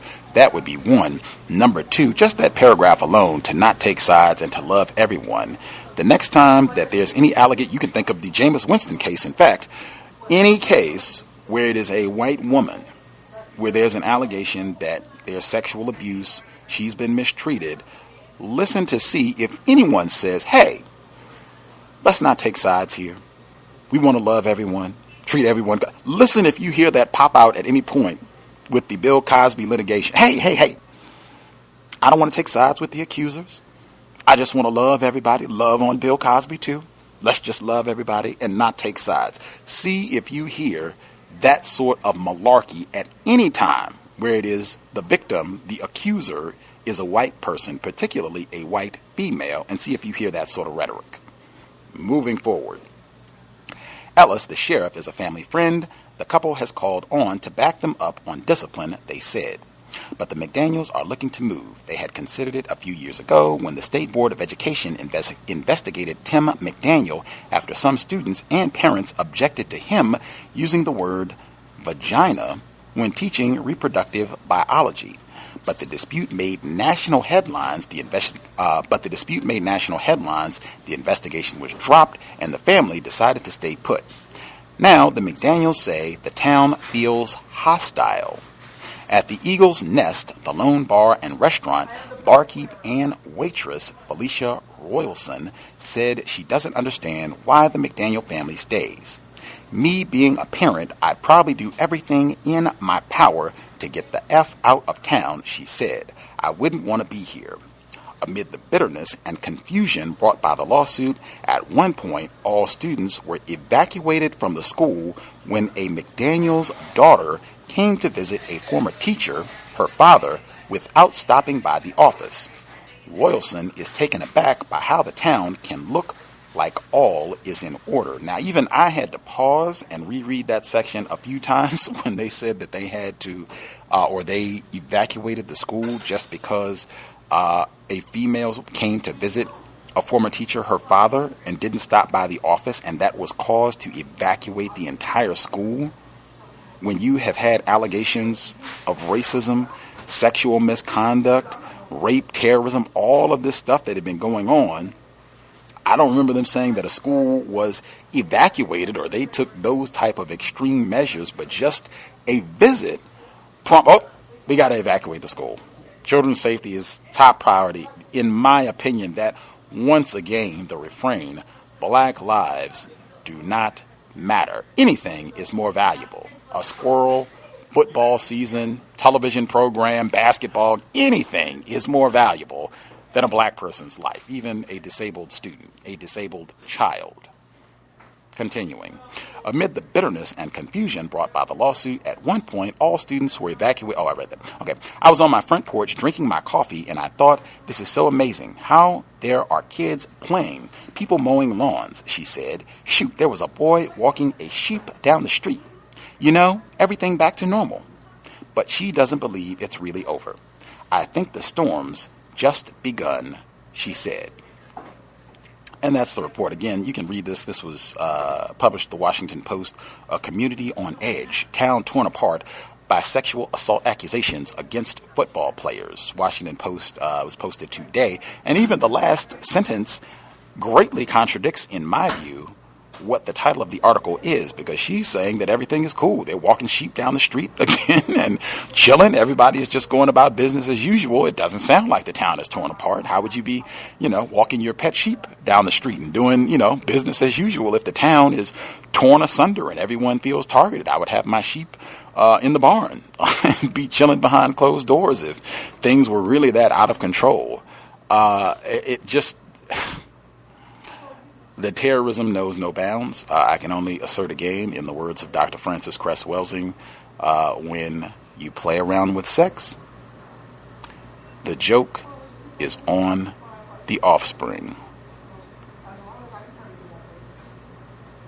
I would definitely encourage folks to keep an eye on how all of this evolves over the coming months. This could even be something that spans years, depending on the pace of the prosecution, and if there end up being any indictments, not just the civil suit, but if there end up being any indictments of any of the school administrators or the coaching staff or anything else, just to keep an eye on how all of this progresses. Extremely important. And this is another one. If you have children, I would definitely share this with your children, just in terms of being alert for the type of things that can happen. I think they said, the reports that we played last week, how they tricked him before they abused him in some instances by saying, oh, come here and give us a hug. And then they would go and terrorize him once he lowered his guard, lowered his suspicion, thinking, oh, they're my friends. They just want to give me a hug and show me a little love. And then, bam, they would go to work sodomizing him and everything else, to kind of use this as an example that we frequently are tricked by racists who can make it seem that they're just trying to be nice, that they're just trying to be friendly, and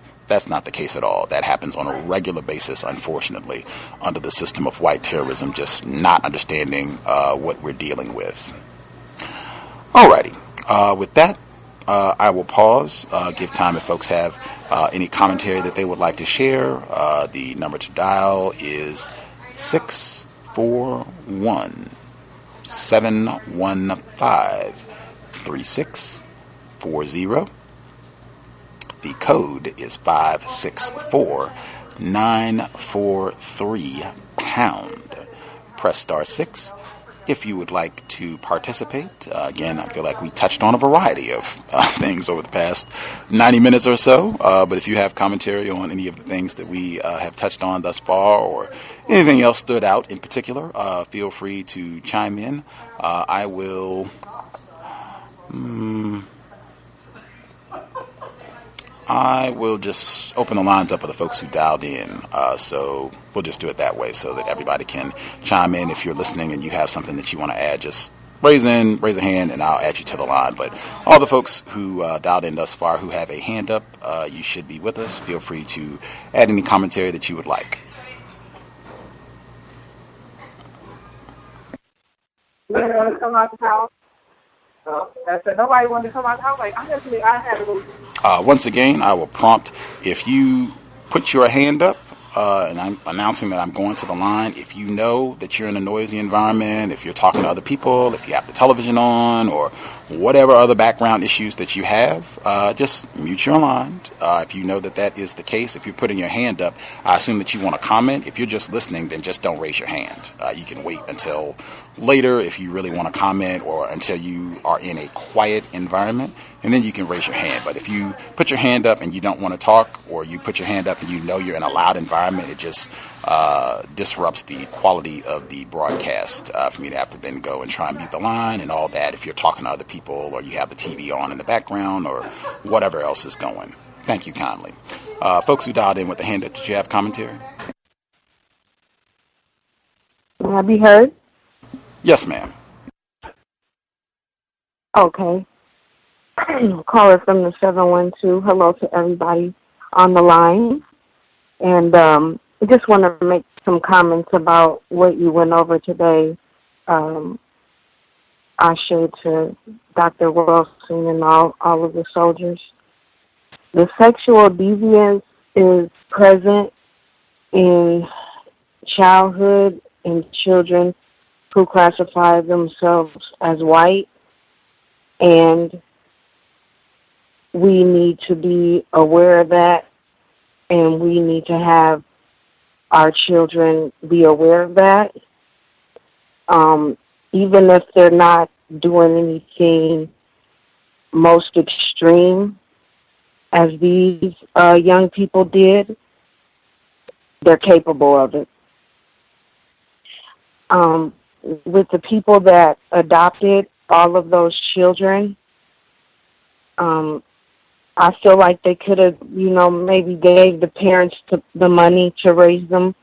Maybe their parents gave them up to the human services. I don't know, but the indigenous people of the continent, they have guidelines about their children being adopted by people who classify themselves as white, and they evacuated the school. That what was that about? Because somebody came there?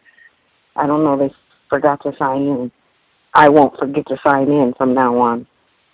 And the last couple things, at the end, walking the sheep down the street, and we're talking about sexual deviance, with young people. So that's a connection right there. And I think there was a reference to somebody having a bovine disease. I don't know how you would get something like that, but it could be from sexual deviance, and we shouldn't put anything. I don't think anything is beyond what we're dealing with here with this group of people here, and we just need to be more aware. And thank you so much. I can't mute my line, but thank you. I'll be quiet. Right on. Great point about the bovine disease. I had exact same thought. We were on the same wavelength there for sure. Other folks who have commentary, feel free.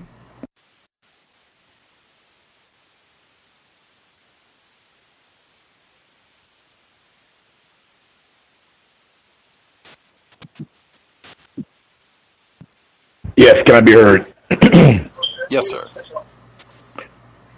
Yes, I have a contrasting story, but yet it's very similar to the incident that took place in what was that, North Dakota or South Dakota, with the rape issue. Idaho. I'm sorry. These are Dakota. All right, Idaho. Yes, I was a part of a coaching staff, that was brought in as a result of a quote-unquote mentally disturbed young black female who was raped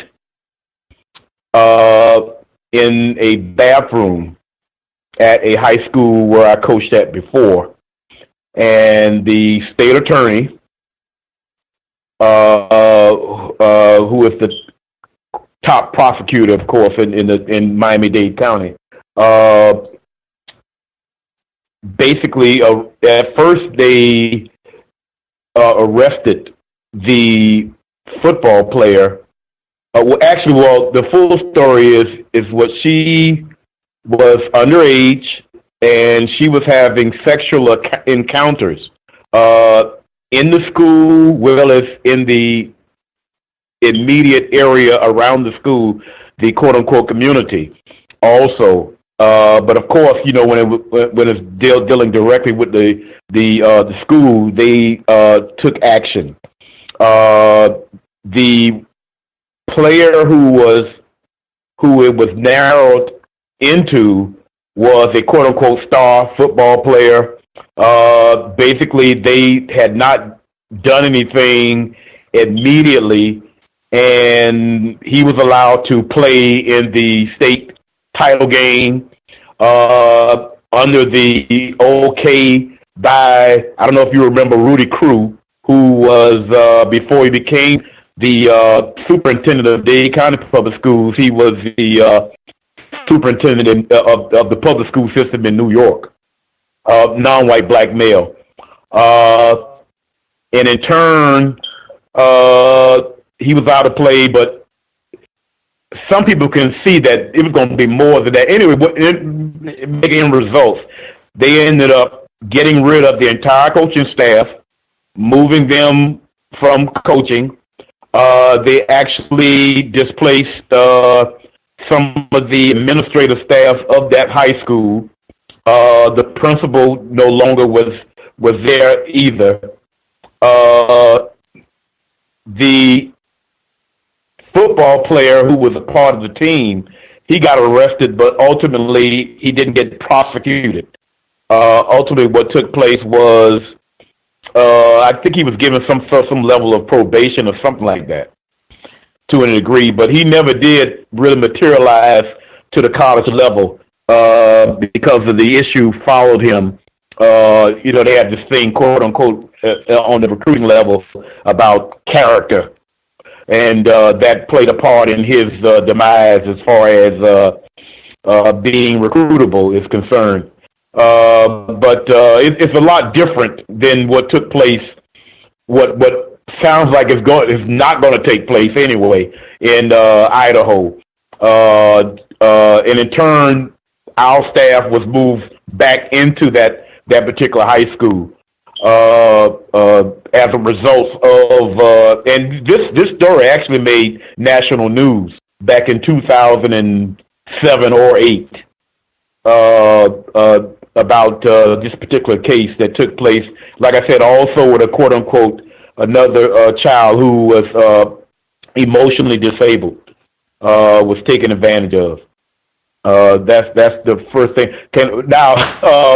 Other than that, I remember you were actually giving some history of the program itself, and every last one of those particular programs that you mentioned, I can remember vividly every last one of them. So I must have been listening to your program for a very long time, because I can recall every last one of those programs you gave as far as an example. And yes, all of them were very instrumental and insightful. I think the key to the context of white supremacy as a program, I don't know, the first thing comes to my mind is integrity, as far as that's concerned. As a host, you have been very diligent on keeping down the content level of arguing and any unnecessary debating that I see take place on a lot of other people's programs. Where it ends up being a whole lot of cussing and cutting the food like sometimes we can do when there's no discipline involved in a program itself. And I think that's what keeps me, anyway, that's what keeps me from tuning into it. And it stays pretty much on point when it comes to logical counter-racist practices and thoughts. It stays pretty much in line with it. That to me far extends any other program that I've listened to, because I mean at this stage in life with me, if it's something that doesn't really give me anything in that line of some kind of counter-racist understanding, I'm going to turn it off. I'm going to turn it off. If I'm watching television, I'm going to change the channel or cut it off. And also I'm very impatient with something like that. So this program keeps my attention. I put it that way. It keeps my attention because it stays within that line of something instructive to say. Even if it's something that everybody doesn't agree on, it still is done in a constructive manner. And it just goes to show you of the potential of counter-racist logic and codification and understanding, and how successful it can be when and whenever a significant number of non-white black people endorse that into their individual lives. Thank you for listening. For sure. Minimizing conflict with other victims, very important aspect of dealing with counter-racism, for sure. One more thing, Gus. For example, you remember the program where all of a sudden one of the callers started a conversation about hitting non-white black females, and it kind of like went off on a tangent in that direction, and how that was able to be corrected and straightened out. I thought that was a good example of how things can go negative and then get straightened out. And so that was another good example of how things can possibly go wrong, but they could turn back in a constructive way when things are being codified. Yeah. For sure. Definitely remember that one as well. How could we forget? Other folks that we have not heard from, if you all had commentary, feel free.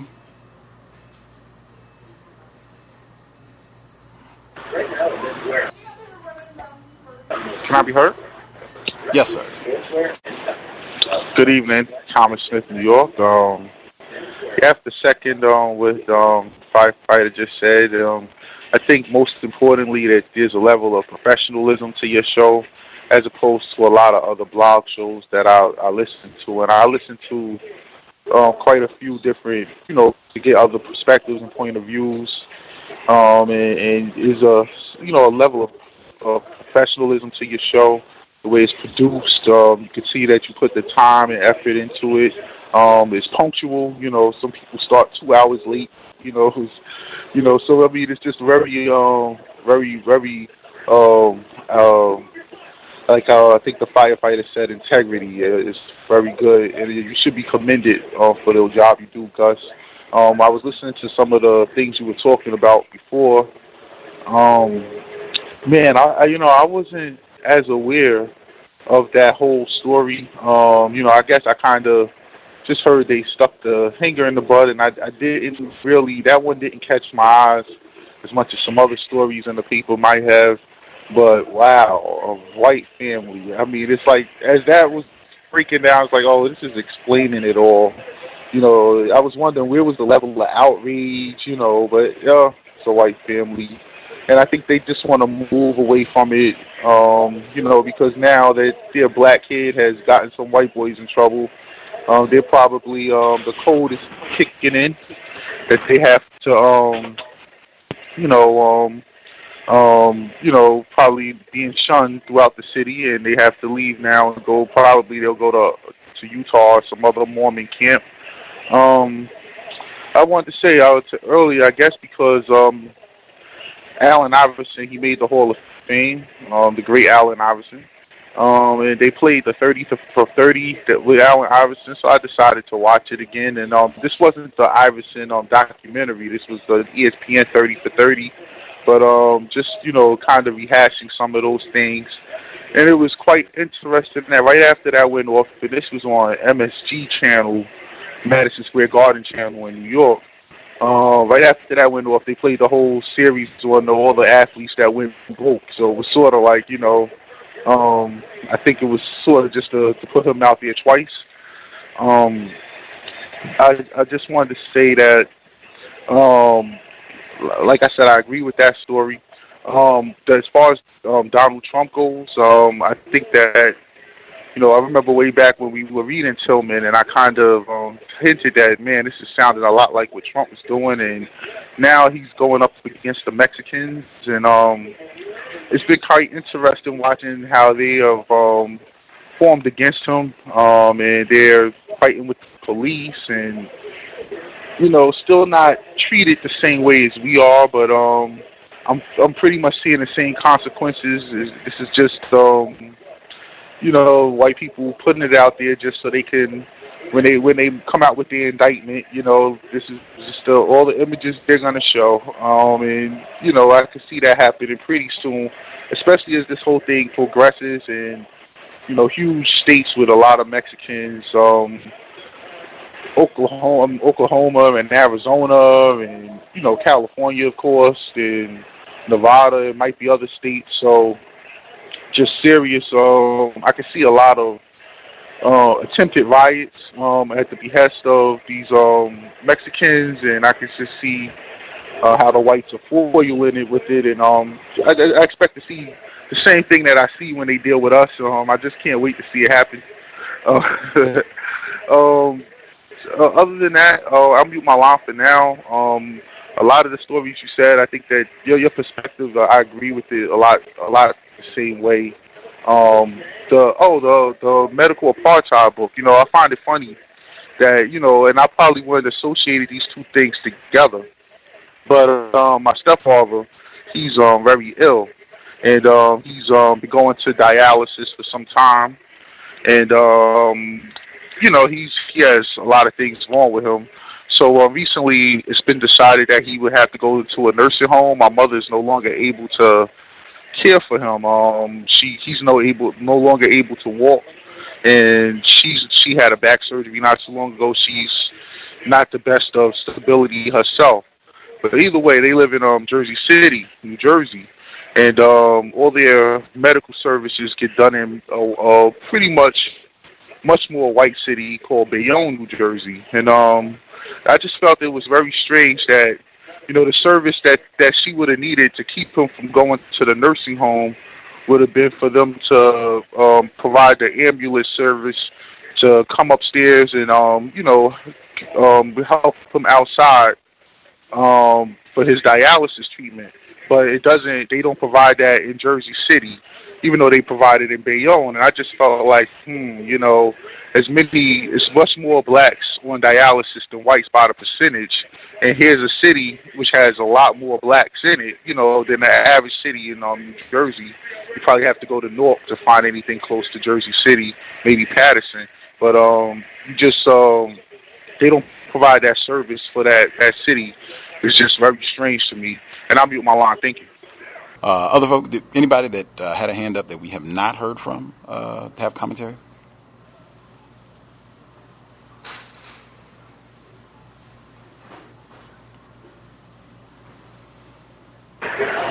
Hey, Gus, if time permits later, can I make a comment about the Black Panther? Oh, for sure.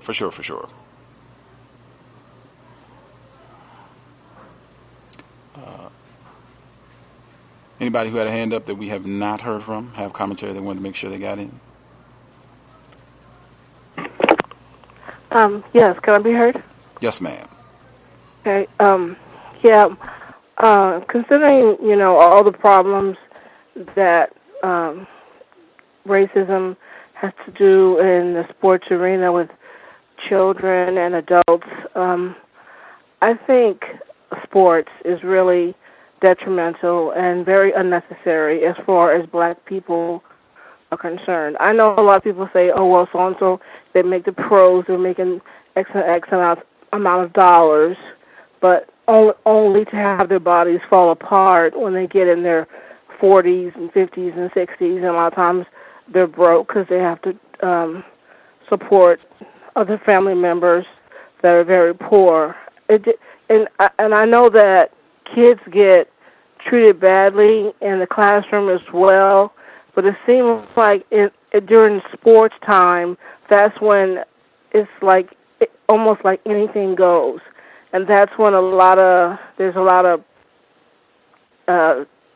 terrible racist behavior. I think black people just need to stick to education.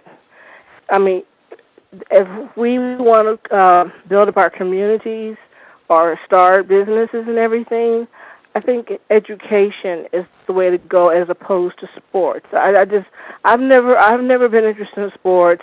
I never allowed my kids to be in sports. I knew some black women that allowed their sons to be in sports and had problems with white coaches and white players and all that. And I would not have allowed my children to be in any kind of sporting activities. So that's my take on that. And also, I want to ask you a question. What's the difference between all white people are racist and a suspected racist? I use the term suspected racist for two reasons. Number one, I'll use it if it's an individual, if I'm not sure if they are accepted, classified as white, if it's a individual, if they have a white parent and a non-white parent, but they are pale enough, melanin deficient enough that it looks like maybe they can be accepted as a white person, but I'm not entirely sure. Or if I, am not able to ask them directly, or if they don't answer the question, I use the term suspected racist there. I also will use it even if I am sure that the person is white, just because my code is to not name call anybody, even white people. So I make it my business in terms of how I do business of counter-racism to not just go out and call white people racist. What I've seen that can have a detrimental impact on how you go about doing counter-racism, because people, non-white people, if they just hear you saying, oh, well, this white person's racist, that white person's racist, blah, blah, blah, if you're just doing it in that manner, it devalues the term.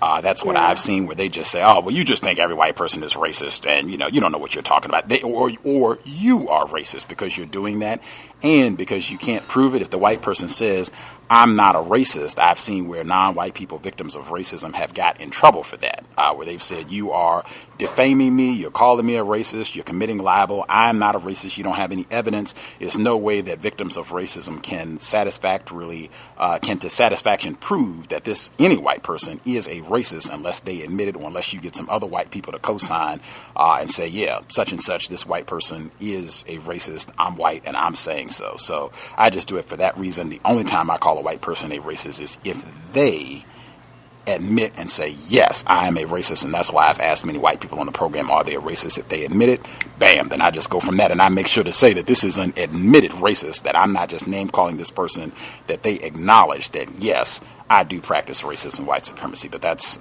my code in terms of why I say suspected racist, and that should not in any way, I hope, take away from my firm conclusion about what it means to be white in a system of racism, white supremacy. I think I've been pretty clear about that for some years now. If you are white under the system of racism, white supremacy, that means racist. That's what that classification is all about.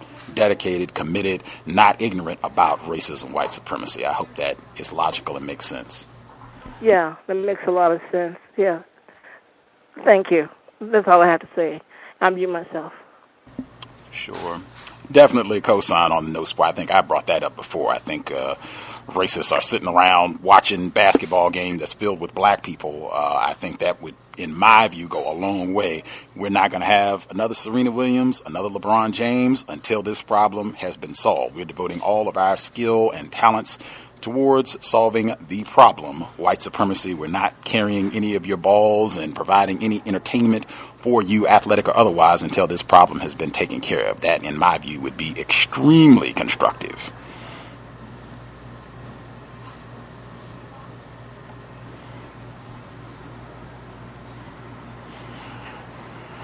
Other folks that we have not heard from, if you all had commentary.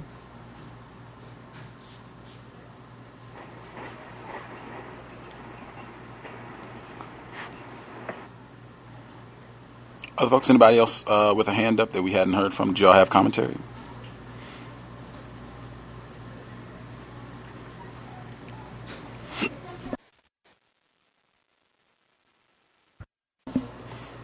Did you say for those who have already said something?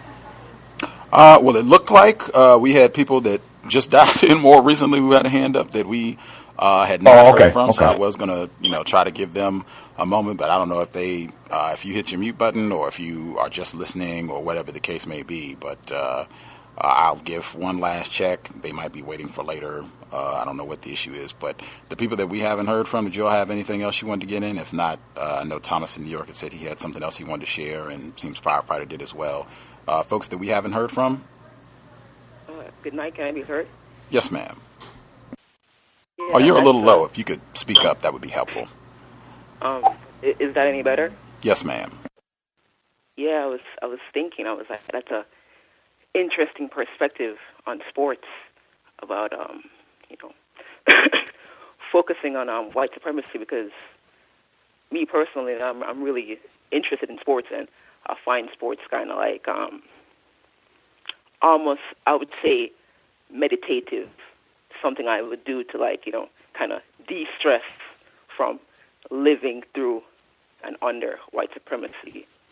And I was also thinking about, I think you guys are talking about medical apartheid, and just living and just, as I'm saying, as we're talking about, just living under white supremacy. The medical, as I said, has been terrible. They literally killed my grandmother with drugs and with surgery when she had cancer. I went to the dentist, and basically the man told me that I had a tooth extraction to take my two bottom teeth out and put in false teeth in my head. And I'm like, what you're saying makes no sense. So I had to get a second opinion just to find out that there's nothing wrong with my teeth. You know what I'm saying? My son, I'm going to all these doctors. They're prescribing all these ointments and medications for him that's not doing nothing. And it's just like, it's like, it's all experimentation. Either they don't know what they're doing, or they don't care, or both.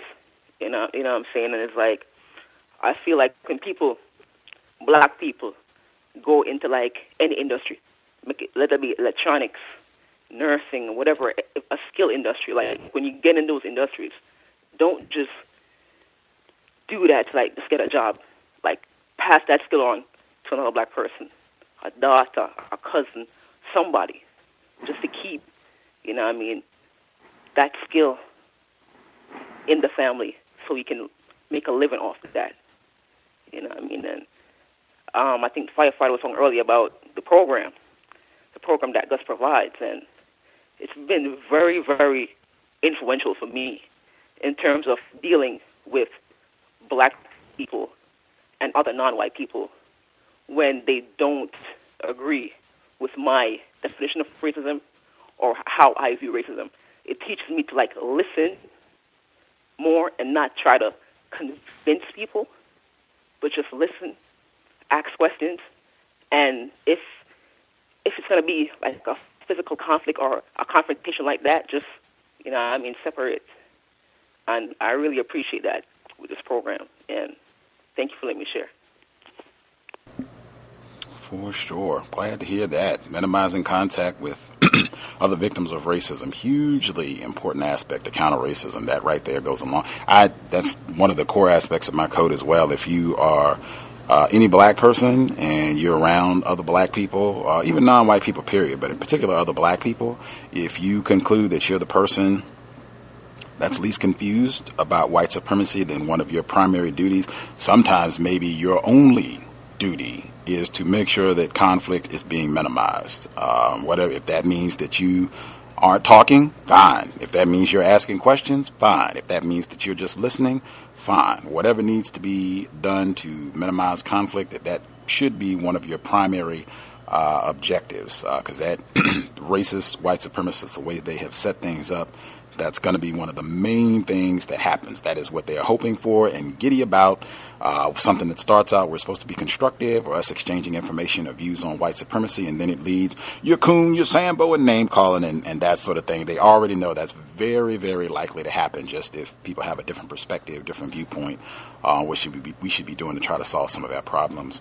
I did want to say, at least with the sports thing, if it's something that you do that's helpful for you in terms of just being something where you can kind of meditate and use it to detoxify, to de-stress from everything, whatever it is. If it's, you go out and run, or if you play tennis, or play basketball, go swimming, whatever it is.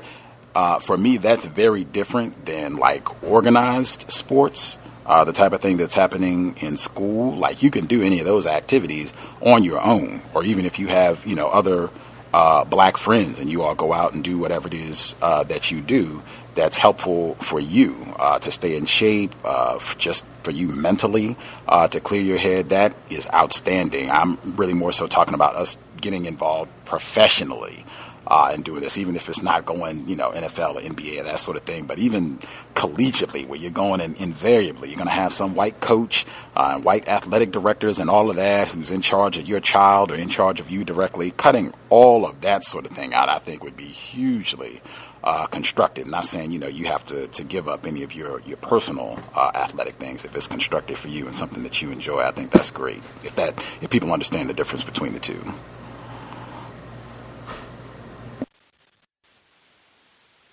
Yep, thanks. That cleared it up.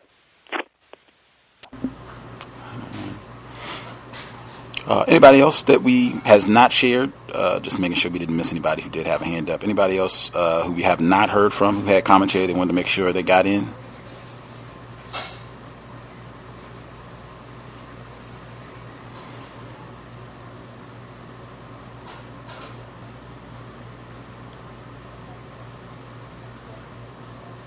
I'll assume we got everybody who dialed in with a hand up thus far.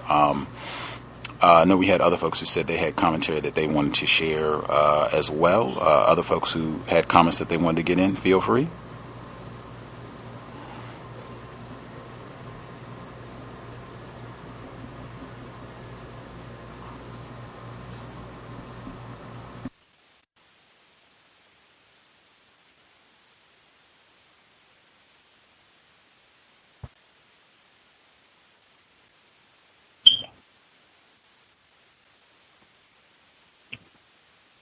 Is that meant for someone who's already commented? Well, it would have been, but then someone that we hadn't heard from dialed in. Let's see if the caller. Oh, okay. The caller. May I be heard? Yes, ma'am. Oh, sorry about that. Hello, Gus. Hello, everyone. Gus, unfortunately, I did not follow you from your beginning. But I was wondering if you heard of a book called The Black History of the White House by Clarence Welsing.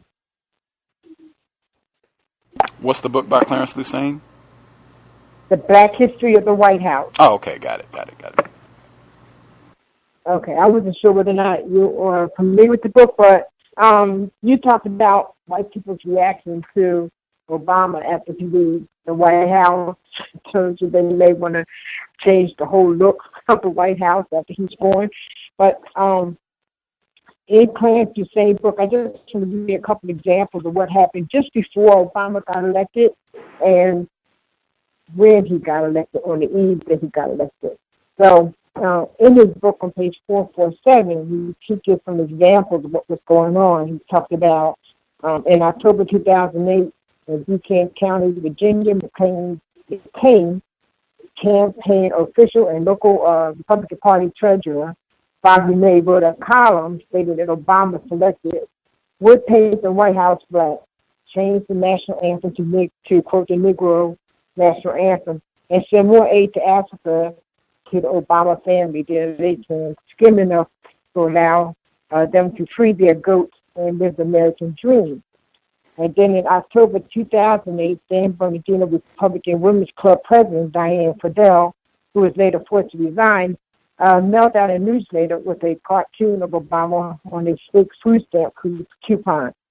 On the drawing, he was surrounded by ribs, watermelon, fried chicken.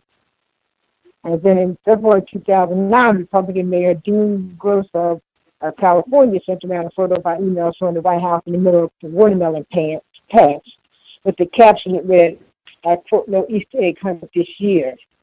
And then it goes on to say on the eve that he got elected, within 24 hours of his victory, some students of the North Carolina State University sprayed painted words, quote, let's shoot that nigger in the head, and, quote, hang Obama by a noose. The same night, 4 white men from Staten Island decided to go after black people in response to the election. And before being apprehended, they assaulted 2 people of color and a white person they believed to be black. Also on the election night, a black family in South Ogden, Utah, came home to find that the American flag had been burned. And on that night, a black church in Springfield, Massachusetts was set on fire. According to the Southern Poverty Law Center and research by authors John Amato and David DeWert, more than 200, quote, hate-related incidents and actions were documented in the preceding American election of Obama. And the number was doubled by late 2009, although the data is not exact.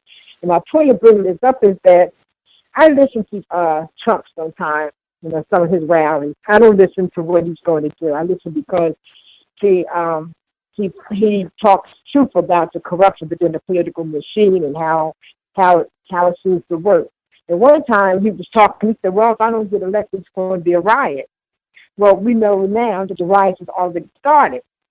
So there's some information coming out from different the black folks saying, hey, no, it's going to escalate by the time the election day come in November. These riots between these white folks is going to escalate, and they're saying all blacks just need to stay as far back as they can. But I believe what's going to happen based on white people getting have, I think it's going to be another civil war. Even if Hillary gets elected, I think it's going to be a riot. So with this in mind, I'm just thinking, I think they're going to come after us again when Obama leaves the office, and then with all the violence that's going to be probably taking place between with Trump and Hillary.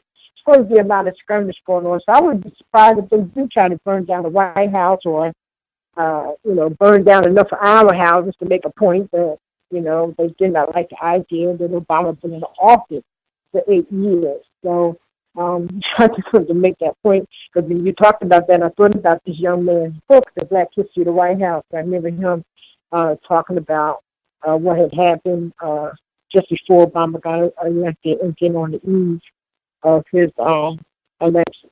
And I just want to mention, too, Dr. Cress Welsing, she was a brilliant, brilliant woman. She was a brilliant woman. I would never have thought about reconstructive racism. I mean, she stated beautifully, and I just admire her, so much. She's a really brilliant woman. So I just want to thank you for taking my call. Yes, ma'am. Clarence Welsing been a guest on the program. We didn't discuss that book. We just he's written quite a few books, but we discussed Pipe Dream Blues, which is an outstanding book for folks talking about racism and the quote-unquote war on drugs. And we also discussed Hitler's Black Victims, which is about racism, white supremacy, World War II, but outstanding scholarship. I think someone else had recommended that book as well, The Black History of the White House. I'll have to check it out. But yeah, whites, they really showed out all during that election, 2008, and it seemed like it was increasing as it led up to the election all across the country. It was just all sorts of incidents like what you mentioned, the attacks. I remember some of that. The coupon that had President Obama on it with like ribs and fried chicken and all that. It was tons of that sort of thing. The watermelon patch at the White House. It was just all sorts of just tackiness happening 2008. And then even I think the night that he was speaking when he was elected in 2008, he was in Chicago. Some of the Chicago's finest, the police officers, they accosted a black family that was reported where they maced them in a vehicle and made some tacky comments. It was just tons of it. So, yeah, I would not be surprised if you have repetition of that. And I think I had said this past weekend that I suspect there's going to be an escalation of violence against black people throughout this year, and particularly President-elect Trump, if he does indeed succeed President Obama. I think it's just going to that is what reconstruction of white supremacy is all about.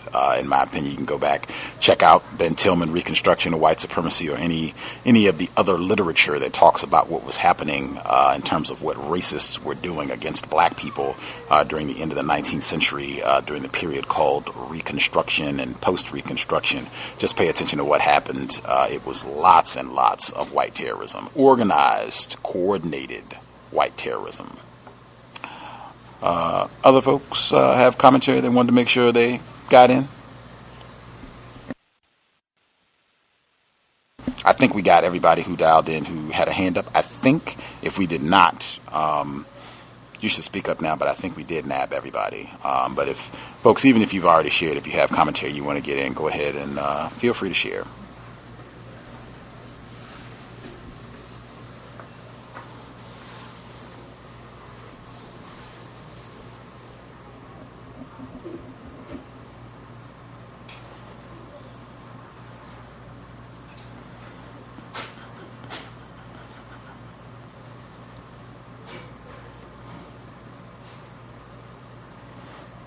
The caller 9828, did you have commentary you wanted to share? Yeah, I was just wanted to comment about like Donald Trump and about a lot of things that's going on with Donald Trump.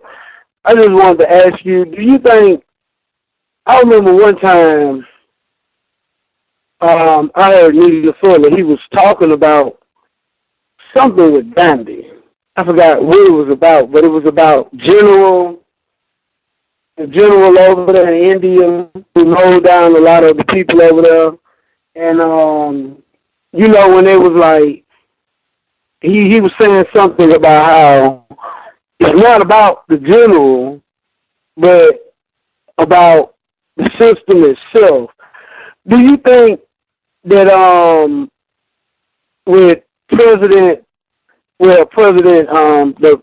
trying to run for president, Trump, and the lady running for president, Hillary Clinton, do you think, like, between two of them, like, do you think they could probably be, like, the same side of the coin? Like I could be wrong, and, you know, like I said, I am wrong about a lot of things, but in my opinion, I kind of feel like what's going to happen, I think what's going to happen to us, really, I think what's going to happen to us if Hillary Clinton wins is the same thing that will happen to us if Donald Trump wins.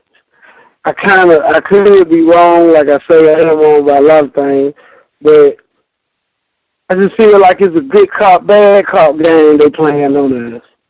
And I seriously believe that, and it's like different laws they might have that may affect the general public that is not black, in my opinion, but it might affect the general public that's not black. But the stuff that they gonna come down on us with that steel hammer, they gonna come down on us with that steel hammer hard. They gonna come down. They gonna, as the young folks say, turn up. They gonna turn up on us. If Bernie Sanders, if Hillary Clinton, if Donald Trump get in there, I think the agenda has already been set in stone, you know. I leave my line, but I just want to say my opinion.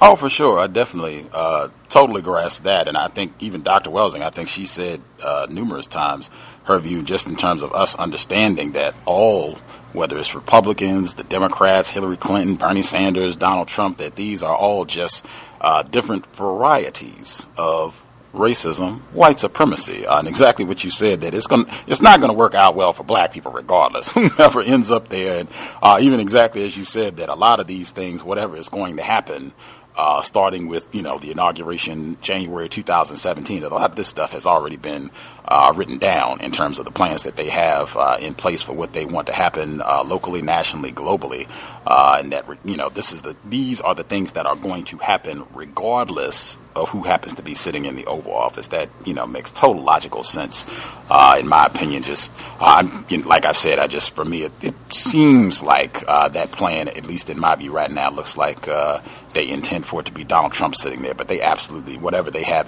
planned to happen, they absolutely could do that whether he's there or not. Absolutely, that makes total sense in my opinion. He's gonna win in Alabama. Going president anyway.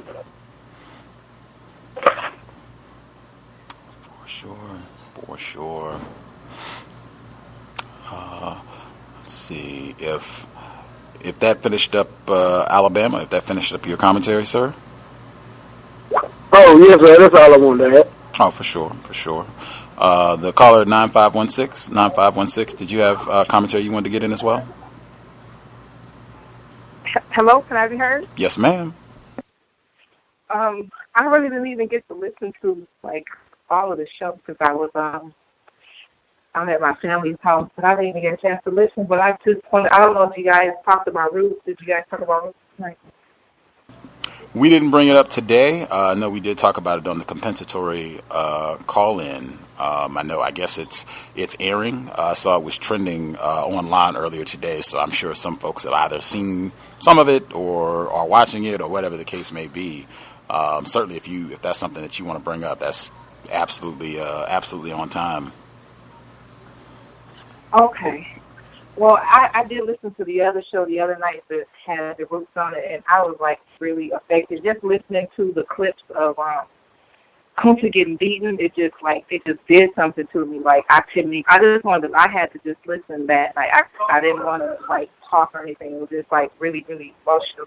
But then the next day they had an article in the paper here about roots and saying why they needed it to come out now. So I guess the guy who did this show, or his son now has the right to the show. So people were asking him about doing it again. So he's saying, no, we don't need to do it again or whatever. But when he talked to his son about the show, he said he had to sit down and make his son literally watch the show. So after the show was over, he watched it. His son said that he gets it and he understands, but it just didn't speak to him. So he said then after that, that's what made him say, hey, we really got to do this show. And the article also was saying how this route that they showing tonight is way worse than the route that they showed the very first one. So to me, I'm just trying to decode it, and then to me it's just he was saying the white supremacy racism should have been like kind of good enough. The first one kind of solidified that, like, why do we need to do another one? But then when his son said that he wasn't really down with that. He wasn't, he didn't really, he got it, he understood it, but that didn't really speak to him is what he said. So I guess the father was feeling like I really have to do this. I really have to amp this. We really have to amp this up. Like he has to reinforce the racism, white supremacy. So I heard that this one is even worse, and I don't even want to see it. I really don't even want to. I don't even want to see this next one because it's basically saying it's way worse. Not just that it's way worse, but this is really showing. They said they really gonna show what was really going on, because they said that whipping scene is longer in this newer version than the other one, and that the newer version whipping scene has like some spikes on the whip or something, so it's a really much worse beating. And I hope I was kind of clear because I'm all over the place. So I hope I was kind of clear why reading the article and what that said about. I just interpreted it as them reinforcing the racism, white supremacy, it's taking it up a notch. And just because his son said that he didn't, it didn't speak to him like it was like his way of saying like I really got to answer stuff. And that's all I have to say. Thanks. Has anybody seen any of the new one? I think it was supposed to be airing, I guess, depending on the time zone that you're in. It might be on now or whatever the case. Has anybody seen any of the new one yet?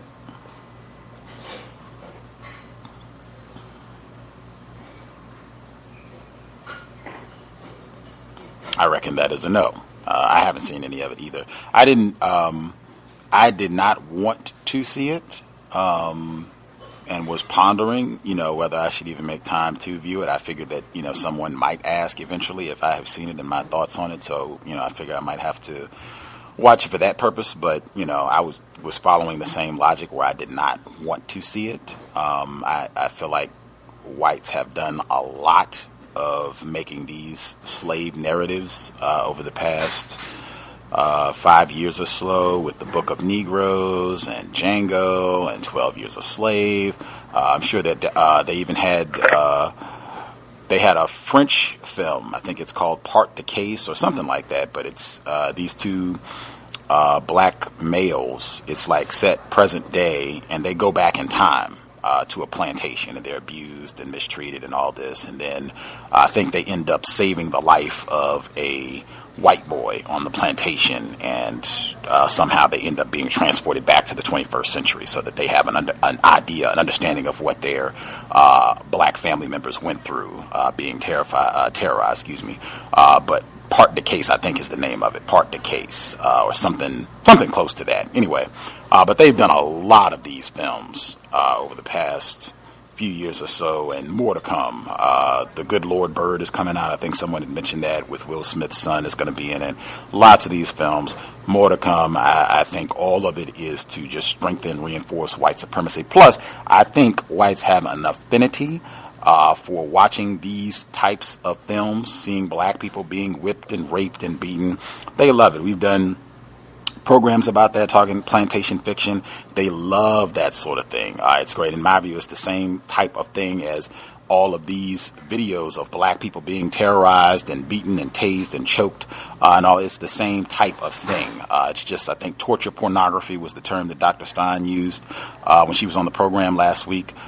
That's my perception of it. I'm sure some people say, well, hey, you can use this as a tool to teach about racism and what happened if you have younger children, and that might be the case, but I just think anything, and even I would compare it to what I've said about the reconstruction of white supremacy. I think Pam and many others, I think even Dr. Umar has said this sort of thing. This is what we intend to do. We want to go back to this period of time under racism, white supremacy, where we could just do what we want to our niggers. This is the way that we want things to be, and we want to go back to this era. This is what this whole period of reconstruction is about, going back to this earlier time period of more blatant, intense white terrorism. See, the person, I think this is Roz. Do you have commentary? I guess if we had anybody who has seen any of the New Roots Project, if you want to chime in, that would be good as well, if you can comment to what you've seen, but if not, that's fine too. Roz, did you have commentary? Yes, greetings to you, Gus, and to all the callers and the listeners. I haven't actually seen the New Roots. I have the TV on the station, but I'm not really paying attention to it. But I don't know. It's really interesting about the whole Roots thing, because I don't know if you guys see. I sent you an article where Snoop Dogg went off on a tirade about this new Roots movie, and that he wants people to boycott for the same reasons that basically you and the other female was saying. Essentially, we don't need to see another film about us being denigrated to the point of being forced into slavery. And he was angry, he was cursing throughout the whole thing, but essentially it was the same reasoning. It's just a resurrection of these same ideas to reinforce in the minds of the masses of white people what form of, like you said, what form of white supremacy that they want to go back to. And I think Donald Trump kind of leads the pack with that. I was thinking as well, too, that once President Obama and his family are out of the White House, I could see them doing a whole redecorating campaign because, they probably wouldn't even want to touch the bed that they laid in or sit in the chair that he sat in. I could just see, like, such extremes that could possibly come out after he actually leaves the White House as far as how they might treat the White House. So when you were speaking about that earlier, it definitely resonated. Also, when I believe it was a firefighter in Florida, he was talking about the show, and I think the work you do, I'll definitely echo Thomas in New York as far as just your punctuality, your credibility, your respectability, the way you hold the show down and make sure that the parameters are as far as just the conduct on the show, whether it's the people calling in or the people that are on the show. It's just very different from anything that I've listened to, and I do listen to other Blog Talk radio shows, but this one is just on a different level, and it really reminds me, just because I studied African history so long, it just reminds me of the days when we held ourselves to the highest standards, like the things that we look at other races for now, as far as just maybe the quality of some of the stuff that they put out there, or the fact that they open on time. All of these things were things that we were renowned for until we encountered white supremacy. And I think a lot of us as black people, we get so used to dealing with subpar everything whenever it's something that sadly a lot of us are involved in. We don't always carry it with the same importance. When you speak about the importance of respecting people's time, respecting your own time and energy, and focusing on using that time in a constructive manner. I think a lot of us, because it's been my experience too throughout life, that a lot of times when I deal with certain things organized by our people, it's just, it's not always the greatest experience. And I think sometimes we can get so acculturated and psychologically to that kind of experience that it has a profound effect when someone has that I call it that kind of ancestral black self-respect that we were known for, and that's what I kind of see this program as. What it taught me was essentially the importance of words and language, and to listen to you in all of the different interviews and conversations, and your mental dexterity, your use of words, precise use of words, is something that really had a profound effect on me, and just helping me to really fine-tune my own use of language. And it was something that I remember my wife spoke about, my son spoke about, and now that they understand me a lot better, they understand why I speak how I do. But at first it was a little disconcerting for them because they'd never really heard me speak in the way that I do now. And I just had to explain that to her, and I said that this program had a profound effect on that. Even before I read Neely Fuller's work, it was listening to you and listening to the conversation of the other people that call in who are less confused and who also understand what codified language is about in reference to racism, white supremacy, and just in all facets of life in which we choose to have conversations about the different areas of people activity. And I think that is one of the most profound aspects of the program, is that alone. I think it's like really a teaching tool for how to function in a highly codified manner and a very precise, non-emotional manner. And I think that's something that we don't get to experience too often, because for many of us, that's just our general reaction, which sometimes is warranted. Racism is such a violent and volatile system that it can, definitely conjure an emotional response. But I think to hear you not have that kind of emotional response and be very precise, logical, and basically scientific in your approach to dealing with the system of white supremacy, it really helps to give other people a nice example of what that looks like, and something to maybe strive towards emulating, or like having the book club, being able to read some of those books that help shape your understanding of the system and the way that it works. All of those things are just highly important for us to really make headway in fighting the system. Speaking about medical apartheid, it really made me think about something that happened to my wife after my son was born. She had an emergency C-section, and after my son was born, he actually just turned 21 on the 26th of May, but when he was born, they didn't actually clean her wound properly, so she ended up developing Candida, which is like a yeast infection, and it spread from the actual incision to her armpits, and it was just really, really bad. And I raised a whole lot of hell in the hospital because I'd never seen anything like it. And I've been around a lot of volatile things and a lot of bloody situations, but literally that experience soured me on the smell of blood. Like, now I get nauseous, and it wasn't like that before this experience. And it was really, really bad, and it really taught me after reading this book just the fact that, and I wanted to put it out there too, when you do have to have any sort of really I would say traumatizing experience in the hospital, whether it's surgery of some sort or anything that might cause the body trauma, just to be aware of the importance of cleanliness and making them aware of making sure that if there is a wound of some sort that is cleaned properly, because a lot of times the hospital carries so many different diseases and a lot of people die just picking up things from the hospital itself. And reading this book made me think about that experience with my wife, and just wanted to put that out there. And then lastly, I wanted to talk about the Black Panther. It's weird because I used to read those comic books when I was a younger person, and my sister used to collect them. I used to collect them, and there weren't that many, but they were profound to me in the sense that it showed a Black superhero that was pretty much uncompromising and had the ability to hold his own with other people that were supposedly superhuman in some genetically altered fashion, and him being a regular person with these exceptional abilities really resonated with me quite a bit as the Black Panther series developed. As far as like the cartoon and things like that, it gave me more insight to the Black Panther's background. And I remember it was Dr. Nayana Rasayan who actually talked about that series on the show at one point.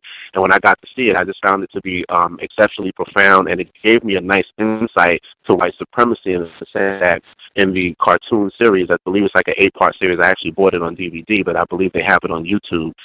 And he actually fights with Captain America, and Captain America is scientifically genetically altered by some serum that they inject him with to give him the powers that he has.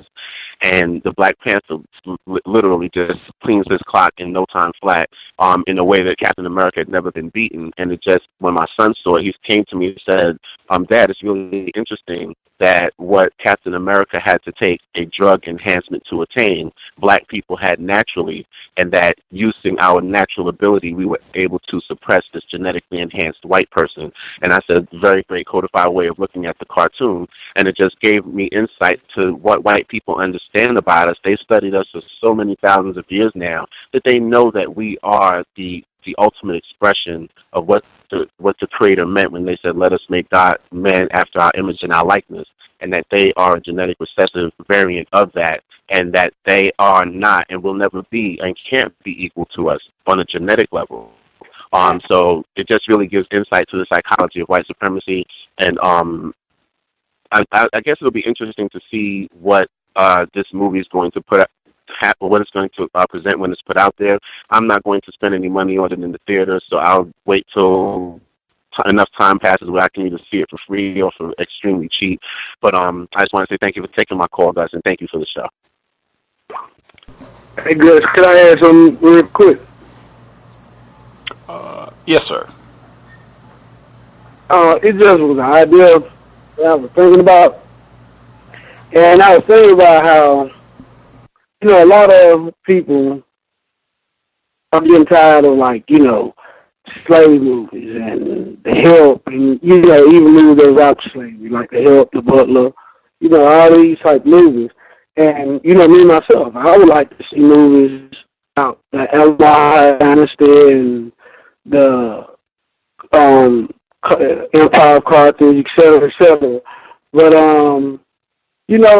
I look at all these groups on Facebook, and I see these groups, they get started very quick.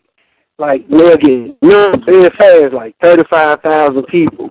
Some of them got like 150,000 people, and it is like these groups are numbers, with 100,000, 6,000 people. And I just wonder if each one of these, quote-unquote, conscious groups or whatever, just asks each one of their members for $1 every 6 months. That's $2 a year, With all of those collective groups coming together as a fist for one big film every year, it can be done. I mean, that's all I want to say. I think there is starting to be more of that. I know people have been talking about that, and I mean, even the budget consideration has changed dramatically just over the last 10 years with all of the technology in terms of computers and the internet. And I mean, you have all these web series now. I mean, I suspect that's going to look radically different over the next 20 years in terms of the type of products that are produced in terms of entertainment. I mean, it's going to be dramatically easier if folks, really say, hey, I'm tired of seeing these.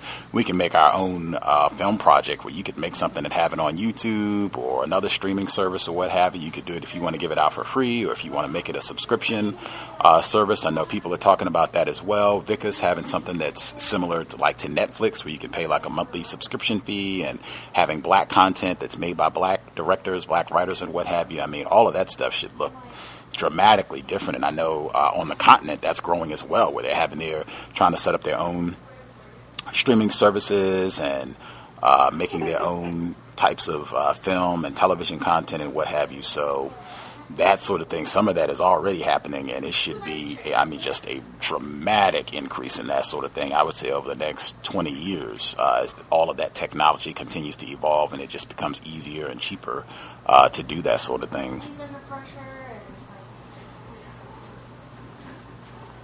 Yeah, I heard about you was talking about it was African American company, black company, that had something like Netflix. I think I heard you mention that on one of your broadcasts you had. Yep, people have been talking, looking at doing something like that and having exclusive content, kind of the same way that Netflix, they have content that's exclusive to Netflix. I think House of Cards is one. I think they have some others as well, but doing the same thing, having content that is exclusive to a black subscription service. So should be more of that to come, and I know people are having more ideas for that sort of thing. So, yeah. But I'm thinking about all the numbers from all those groups. I just can't get that out of my head. All those numbers from all those those conscious groups. All those numbers. How many millions of dollars that'll be every 6 months? For like a blockbuster film with like computer graphics, and it could go through anybody, but I just can't get that out of my head. It's like, to me, it would make logical sense with PayPal and all these other things. Now, people like me, I think those are the people you're gonna have to have problems with. People like me, and I'm the first to admit it. Folks that scared to go on the internet and purchase things, buy things that never purchased nothing off the internet before. You see what I'm saying? But getting the old people, to get in line, once you got them in line, I think everything else will fall in hand. And like you say, people are doing things. Now, I see you said on one show, you promote and now subscribe to them. I forgot, they're on YouTube. I haven't watched them in a while, but they had shows coming on all the time. But it was like in the office. You remember that name? 40 Hours on the Unwritten Rule. I think that's the one you might be talking about. It's a black female. She had a series where it was about racism in the workplace, that a black female was the main character, racism she was experiencing. I gotta check it out. Right now my service is kind of running bad. I gotta check it out, and then I'll let you know. But they some good shit coming on too, but I'm in my line and let other people talk, because I'm just running on. Sorry about that. No apologies. But yeah, and even the last point that you made, I think it's probably going to be fewer people who are in the category of having never made an internet purchase over the next 20 years. I suspect it'll be a smaller and smaller number of those folks who have not made a purchase online, or you just have more and more people that have done that. That's routine. They've done it before. They're not intimidated about that. So that'll be shrinking. And then also having methods that are in place for people who are not comfortable with that. If it's having a mailing address where they can mail something, or having an alternative, that way they can still invest or support whatever it is you're doing, even if they're not comfortable just going online with, a debit card or a credit card or whatever it happens to be to invest in the project. But Yeah. Did anybody else, because I know the Roots thing was raised, anybody else have any commentary that they wanted to add to the Roots project, if you've seen it, or even if you haven't seen it, just if you wanted to get in anything on what's happening with the Roots, the new Roots series? Even that, I did want to make sure that I say, I saw the commercial today on television. They're starting to advertise for that 7-hour documentary that's going to be on ESPN starting within a few days on O.J. Simpson. And that's another thing that's been a big part of this project, having the menacing killer Negro who maligned this white woman. I think that's a part of the reconstruction aspect too. But they just had the O.J. Simpson, the People vs. O.J. Simpson. They just had that. Now they're having this documentary. I think even that is subtle with this new Roots project, because O.J. Simpson was in the original Roots series, if folks recall. But anybody else have commentary they want to add in on the new Roots film? Oh, Gus, can I just chime in on what you just said? Sure. I was going to say, when you brought up O.J. Simpson, him being in the film, the one that just finished recently, and the upcoming 7-hour documentary, it kind of brings me back to that old adage that black men are raping and killing white females, and we have to come to their rescue. So it's kind of like resurrecting that same, I guess, age-old white supremacist tactic of rabid black males running around lusting after white women, and he's like the quintessential example of the danger of white females messing around in any way, shape, or form with a black male. So all of this, like you said, I truly believe is going in exactly that direction. And it also, Dylan Storm Roof, again, made his statement, I have to kill you because, black men are raping white females, was one of the reasons he put out there. So this is it's just like a redux of all of this nonsense. Now I was mentioning the other day, they have the Tarzan movie coming out, which is in one scene they have like these thousands of silverback gorillas helping Tarzan fight these colonists that were in the jungle. And I was telling my son that these apes represent black people, and he said, I totally agree with you.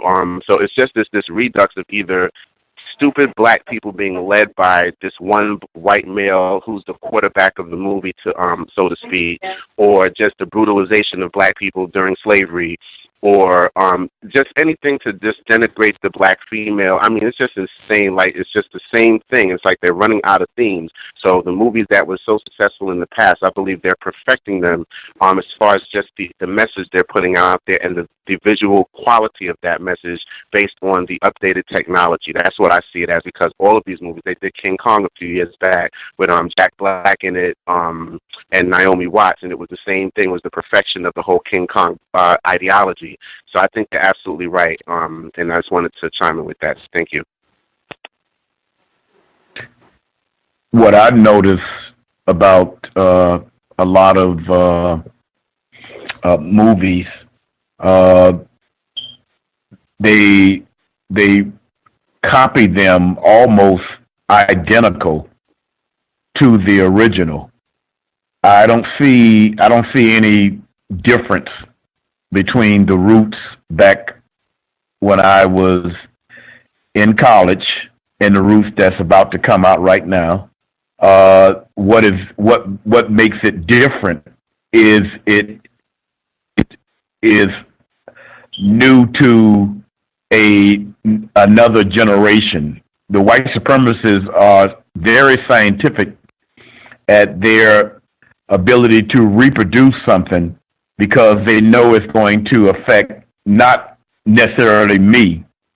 Because from just hearing my attitude about it, you kind of like can figure out on what I think about it. But a generation that have really didn't pay attention to the one that was done back in 1977. They really wouldn't identify with it, but you can do the same thing almost to the letter. I think I heard one clip that is almost exactly like it was with Trevor Burton when the slave breaker was beating him and forcing him to call out his slave name instead of Kunta Kinte. It's basically the same thing, and with the idea, and they probably don't really care if they get the same reaction, out of the non-white black viewers or not. And not just this movie. There's been countless numbers of movies that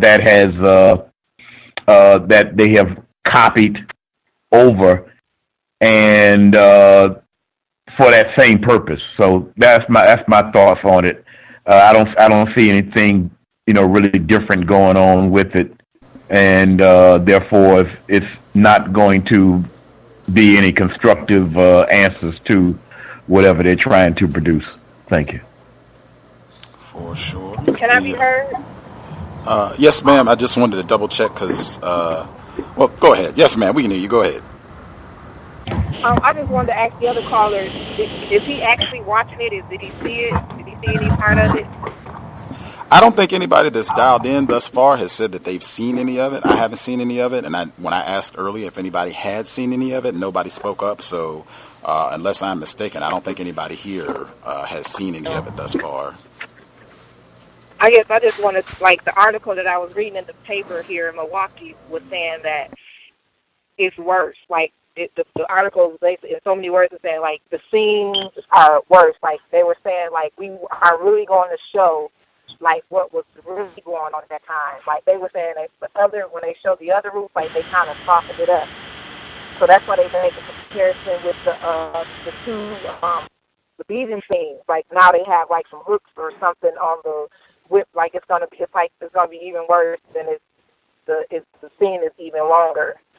So I guess that's how they're vamping it up. And then I'm thinking about, like, now they have, the newer actors. And so now the newer generation is seeing it. So now they recognize it. Like, oh, I know all these different people. They recognize all these different people, that they see. And so it's like they're not going to be more interested in seeing it because they see people that they already know that are, in these movies. So this is going to further reinforce it that way. But I don't recommend anybody watching it. The caller on the vote line, did you have comments you wanted to get in? Hello? Yes, ma'am. Okay. My computer's been acting funny, so I don't know if you can hear me. I just agree with what everyone said with your professionalism, not just of you, but of the other callers. And I guess something I want to bring up, and we've been talking about it with the movies and stuff, kind of how, and I think it's been said in the past, how the white supremacy culture is a culture of violence. That's probably one of the reasons they are redoing these, not just this movie with Roots and making it more violent, but I mean just redoing westerns, making them, everything they do over, kind of show you this is what we're about. And I think someone else brought up the point about them needing, I guess, additional help to, I guess, defeat black people or whatever. That's another thing that runs in their movies. I guess there was this movie and TV show called Limitless, which is the same thing. The white guy is dumb till he takes a pill and all of a sudden he's a genius. I guess that's just how they operate. And I guess to circle back to talk about the school in Idaho, I kind of looked at that little town, and you were right, but it said the population of black was like 3 point whatever percentage was. I did the math, and it was about 11 people. And that sounds like everyone this couple adopted, because they seem like you said they adopted like 20 people. So almost everyone they adopted counts as this non-white or black population, and how just insensitive and just stupid they are to not. I guess they think, white people think because they're white, they know everything. They don't even think about bringing any child into that environment. And also, according to Wikipedia, the population of that town is very young, because almost half the town, they said, was under 18, if you just go by the statistics. So, we have to be careful, because it seems like that town may be breeding a culture. I mean, I know other areas are, but that town definitely is breeding a culture of white supremacy if these young people are quote-unquote split about what's going on, because any violence to anyone in this way would be wrong. Thank you. For sure. Before, there were two other people I wanted to make sure I got their comments in as well. Our caller in Michigan, she wrote in. She had two questions. Her first question was, make sure I'm getting it correct. Her first question was, how many non-white people do you think will be needed? How many non-white people do you think need to be codified to see the effects? In order to ultimately solve the problem of racism, white supremacy, I'm not sure what that number would be. I know we don't have enough now, but I'm not sure what it would need, what the percentage or an exact global number would be. Whatever it is, we don't have enough currently. I know Mr. Fuller, I think the term he uses is the quantum number of people that you would need to be acting in a codified manner, and it doesn't necessarily mean that they all have to have the exact same code, but just understanding, having a better grasp of what white supremacy is, and then adjusting their thought, speech, action, and emotional responses to that to be more codified to solve this problem. We don't have it. I know on a smaller level, just to begin to see some of the impact, if you just have one codified person, that can be enough to begin to see effects. And I've seen that personally, repeatedly. Just if you have one non-white person who is being codified and how they talk about racism, how they treat other black people, how they speak to white people, that can have a huge impact with just other non-white people see that. And it changes the way that they think, where they start saying, hey, I need to do some of that. I need to ask, figure out some questions to ask these white people. I need to be a little bit more suspicious. I need to be careful about how I treat other black people and trying to be courteous to them. I've seen where one person can be enough to have an impact if other non-white people see that individual being codified on a consistent basis. That's the key, too. If you are consistent about it, where it's not, I'm codified today, and then tomorrow I come in and I'm, calling everybody Sambo and Coon and what have you. If you're consistent about it, that can have a big impact. I've also seen if it is several non-white people are in an area and are being codified, oh man, that can have just huge impact.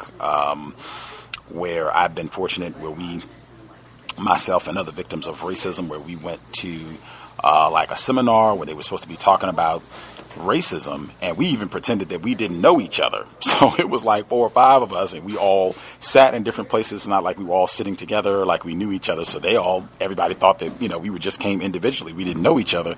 So we were all asking questions and that sort of thing. And I mean, it had it changed the whole course of the meeting, just having 3 or 4 individuals. And it was more than 20 people there, but just having 3 or 4 codified non-white people, huge impact on how the meeting evolved, what was said about racism, people being more cautious, people asking for definitions of racism, huge impact. So I would say just on an individual level, one can be enough to see an impact. And in terms of greater impact, in terms of actually solving this problem, I'm not sure, but whatever it is, we don't have enough. We need a lot more, many, many more to answer your questions. Hope that was clear. Oh, she had one more question. Her other question was, since all white people are not ignorant about racism, white supremacy, are they all codified in their practice?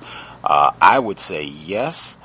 Just in my view, some are more codified than others. I think Mr. Fuller has said as well that white supremacy is united independent as well, meaning each individual white person, they have to a certain degree, they have their own freedom in terms of how they want to go about practicing racism. So their code might differ. For some whites, their code is, I sexually terrorize black people, whether I'm a white woman or a white man. That's what I do. That's part of my code. For some white people, I don't do that. I don't want to be around these niggers. I'm just going to be an enforcement official and beat them and handcuff them and whatever the case may be.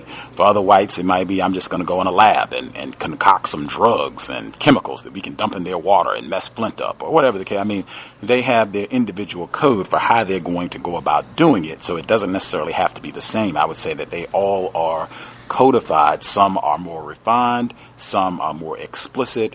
They have a different way of going about their business of practicing racism, but the fundamental underlying goal is the same worldwide. It allows for a lot of freedom. I mean, that just seems to be very obvious. It allows for a great degree of united, independent action about how you're going to go about maintaining white domination. And you even see white people get in conflict with each other about that from time to time. Not enough to disrupt the business, but at least in my view, you do see whites sometimes they'll be arguing about, what we should do in terms of how we manage our business operation of world domination. But yes, I think all whites are codified about racism. They just have a different code. It's not all the same, which is the same. We should copy that. Our code doesn't have to be the same as victims of racism about how we codify, how we go about trying to solve this problem.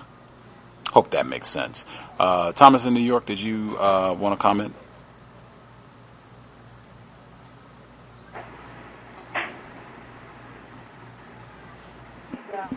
Should be with us. Thomas in New York, were you going to comment or are you just listening? Can I be heard? Yes, sir.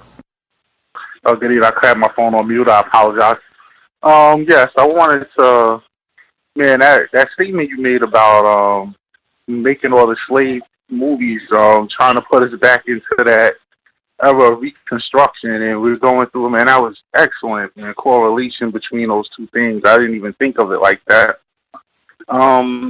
Roz kind of hit on what I wanted to say about the Black Panther one. I wanted to say was, first I want to say it's good to see a black superhero.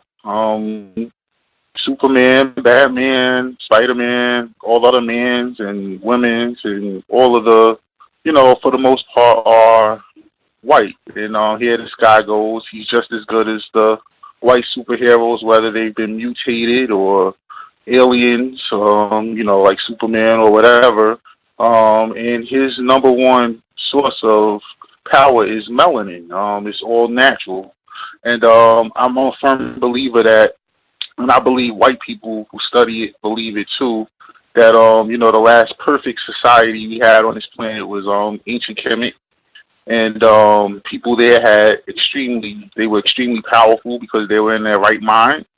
And they weren't dealing with racism, white supremacy. And they had a whole culture and society based around all types of, magical people, sort of like the superheroes.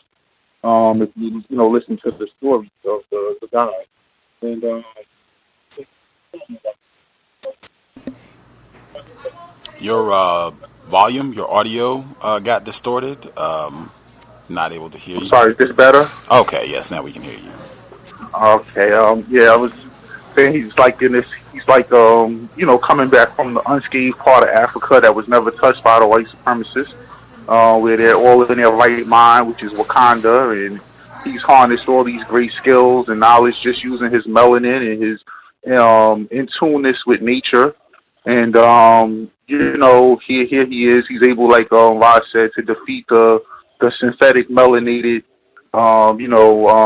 Captain America. They put a synthetic form of melanin in him to give him his powers, and it just doesn't work. So, I think that it's great, and I think it's going to be great when we see all the little kids with the Black Panther book bags and lunch boxes and sneakers and T-shirts this summer, and next year when they go to school, they're supposed to seeing a Superman and a Spider-Man. I just wish that we made it.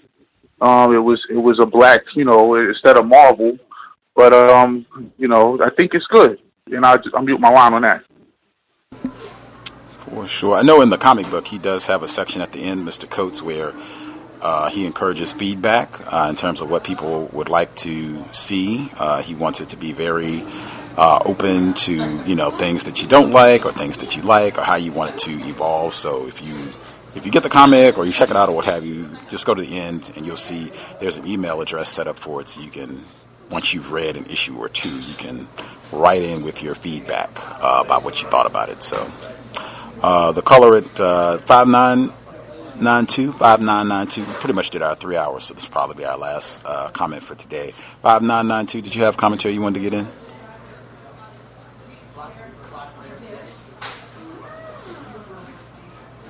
Not hearing you. I don't know if you muted your line or not. 5992, are you with us? Okay, can you hear me now? Yes, ma'am. Yes, I didn't look at Roots, but my position is I'll watch Roots or any other, show they want to, portray us in if they show us revolt. I think it's important that our people be able to see that we revolt. Putting that turn in there or put Harriet Tubman in the movie, and and then I will consider watching it. And then I'm hopeful that a lot of black people in this country, because in the past years we had so many master educators like Attorney Automatic, Dr. Ben, Dr. Clark, Dr. Diop, so many of them has educated us in terms of white race, racism, white supremacy, beside Mr. Fuller and Dr. Francis Cress Welsing. So I'm just hoping that, you know, blacks are more aware now than they was in the 1970s of what's going on, and I too hope that they do not watch this show tonight. And I just want to add something about the book I made reference to, the Black History of the White House.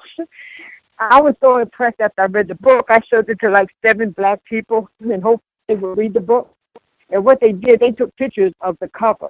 And then when I went back to them, you know, a month or two later and asked them if they read the book, they told me no. But they were impressed enough to take pictures of the cover of the book, which is very nice. I just wanted to add that. Right on. Right on. I think Nat Turner, I don't know if he... I saw the original Roots. I haven't seen the new one, but I know the Nat Turner insurrection is referenced in both of the films, even though you do not see Nat Turner in the first one, so I would assume you probably don't see him in this one either, but they do reference what happened in Southampton, Virginia, in, I think, both of the films. And then even The Birth of a Nation is coming out later this year, and that is all about Nat Turner. That's just another one from this era of history, even though a black person, Nate Parker, did do that film. That would be a cowbell as well.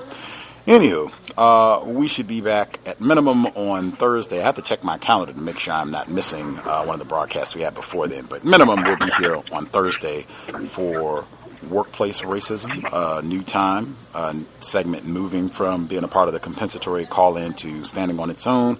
It'll be weeklies every Thursday, normal time, 8 p.m. Eastern, 5 p.m. Pacific. Workplace Racism, feel free, looking forward. I'm hoping that, if anything, there should be more participation, because there were people who said specifically that it was on too late as a part of the compensatory call-in. We normally didn't start until 11. A little after 11 Eastern for that portion of the program. So hopefully it being on at 8 p.m. Eastern, 5 p.m. Pacific will make it easier for more people to participate, give their thoughts, experiences, workplace racism.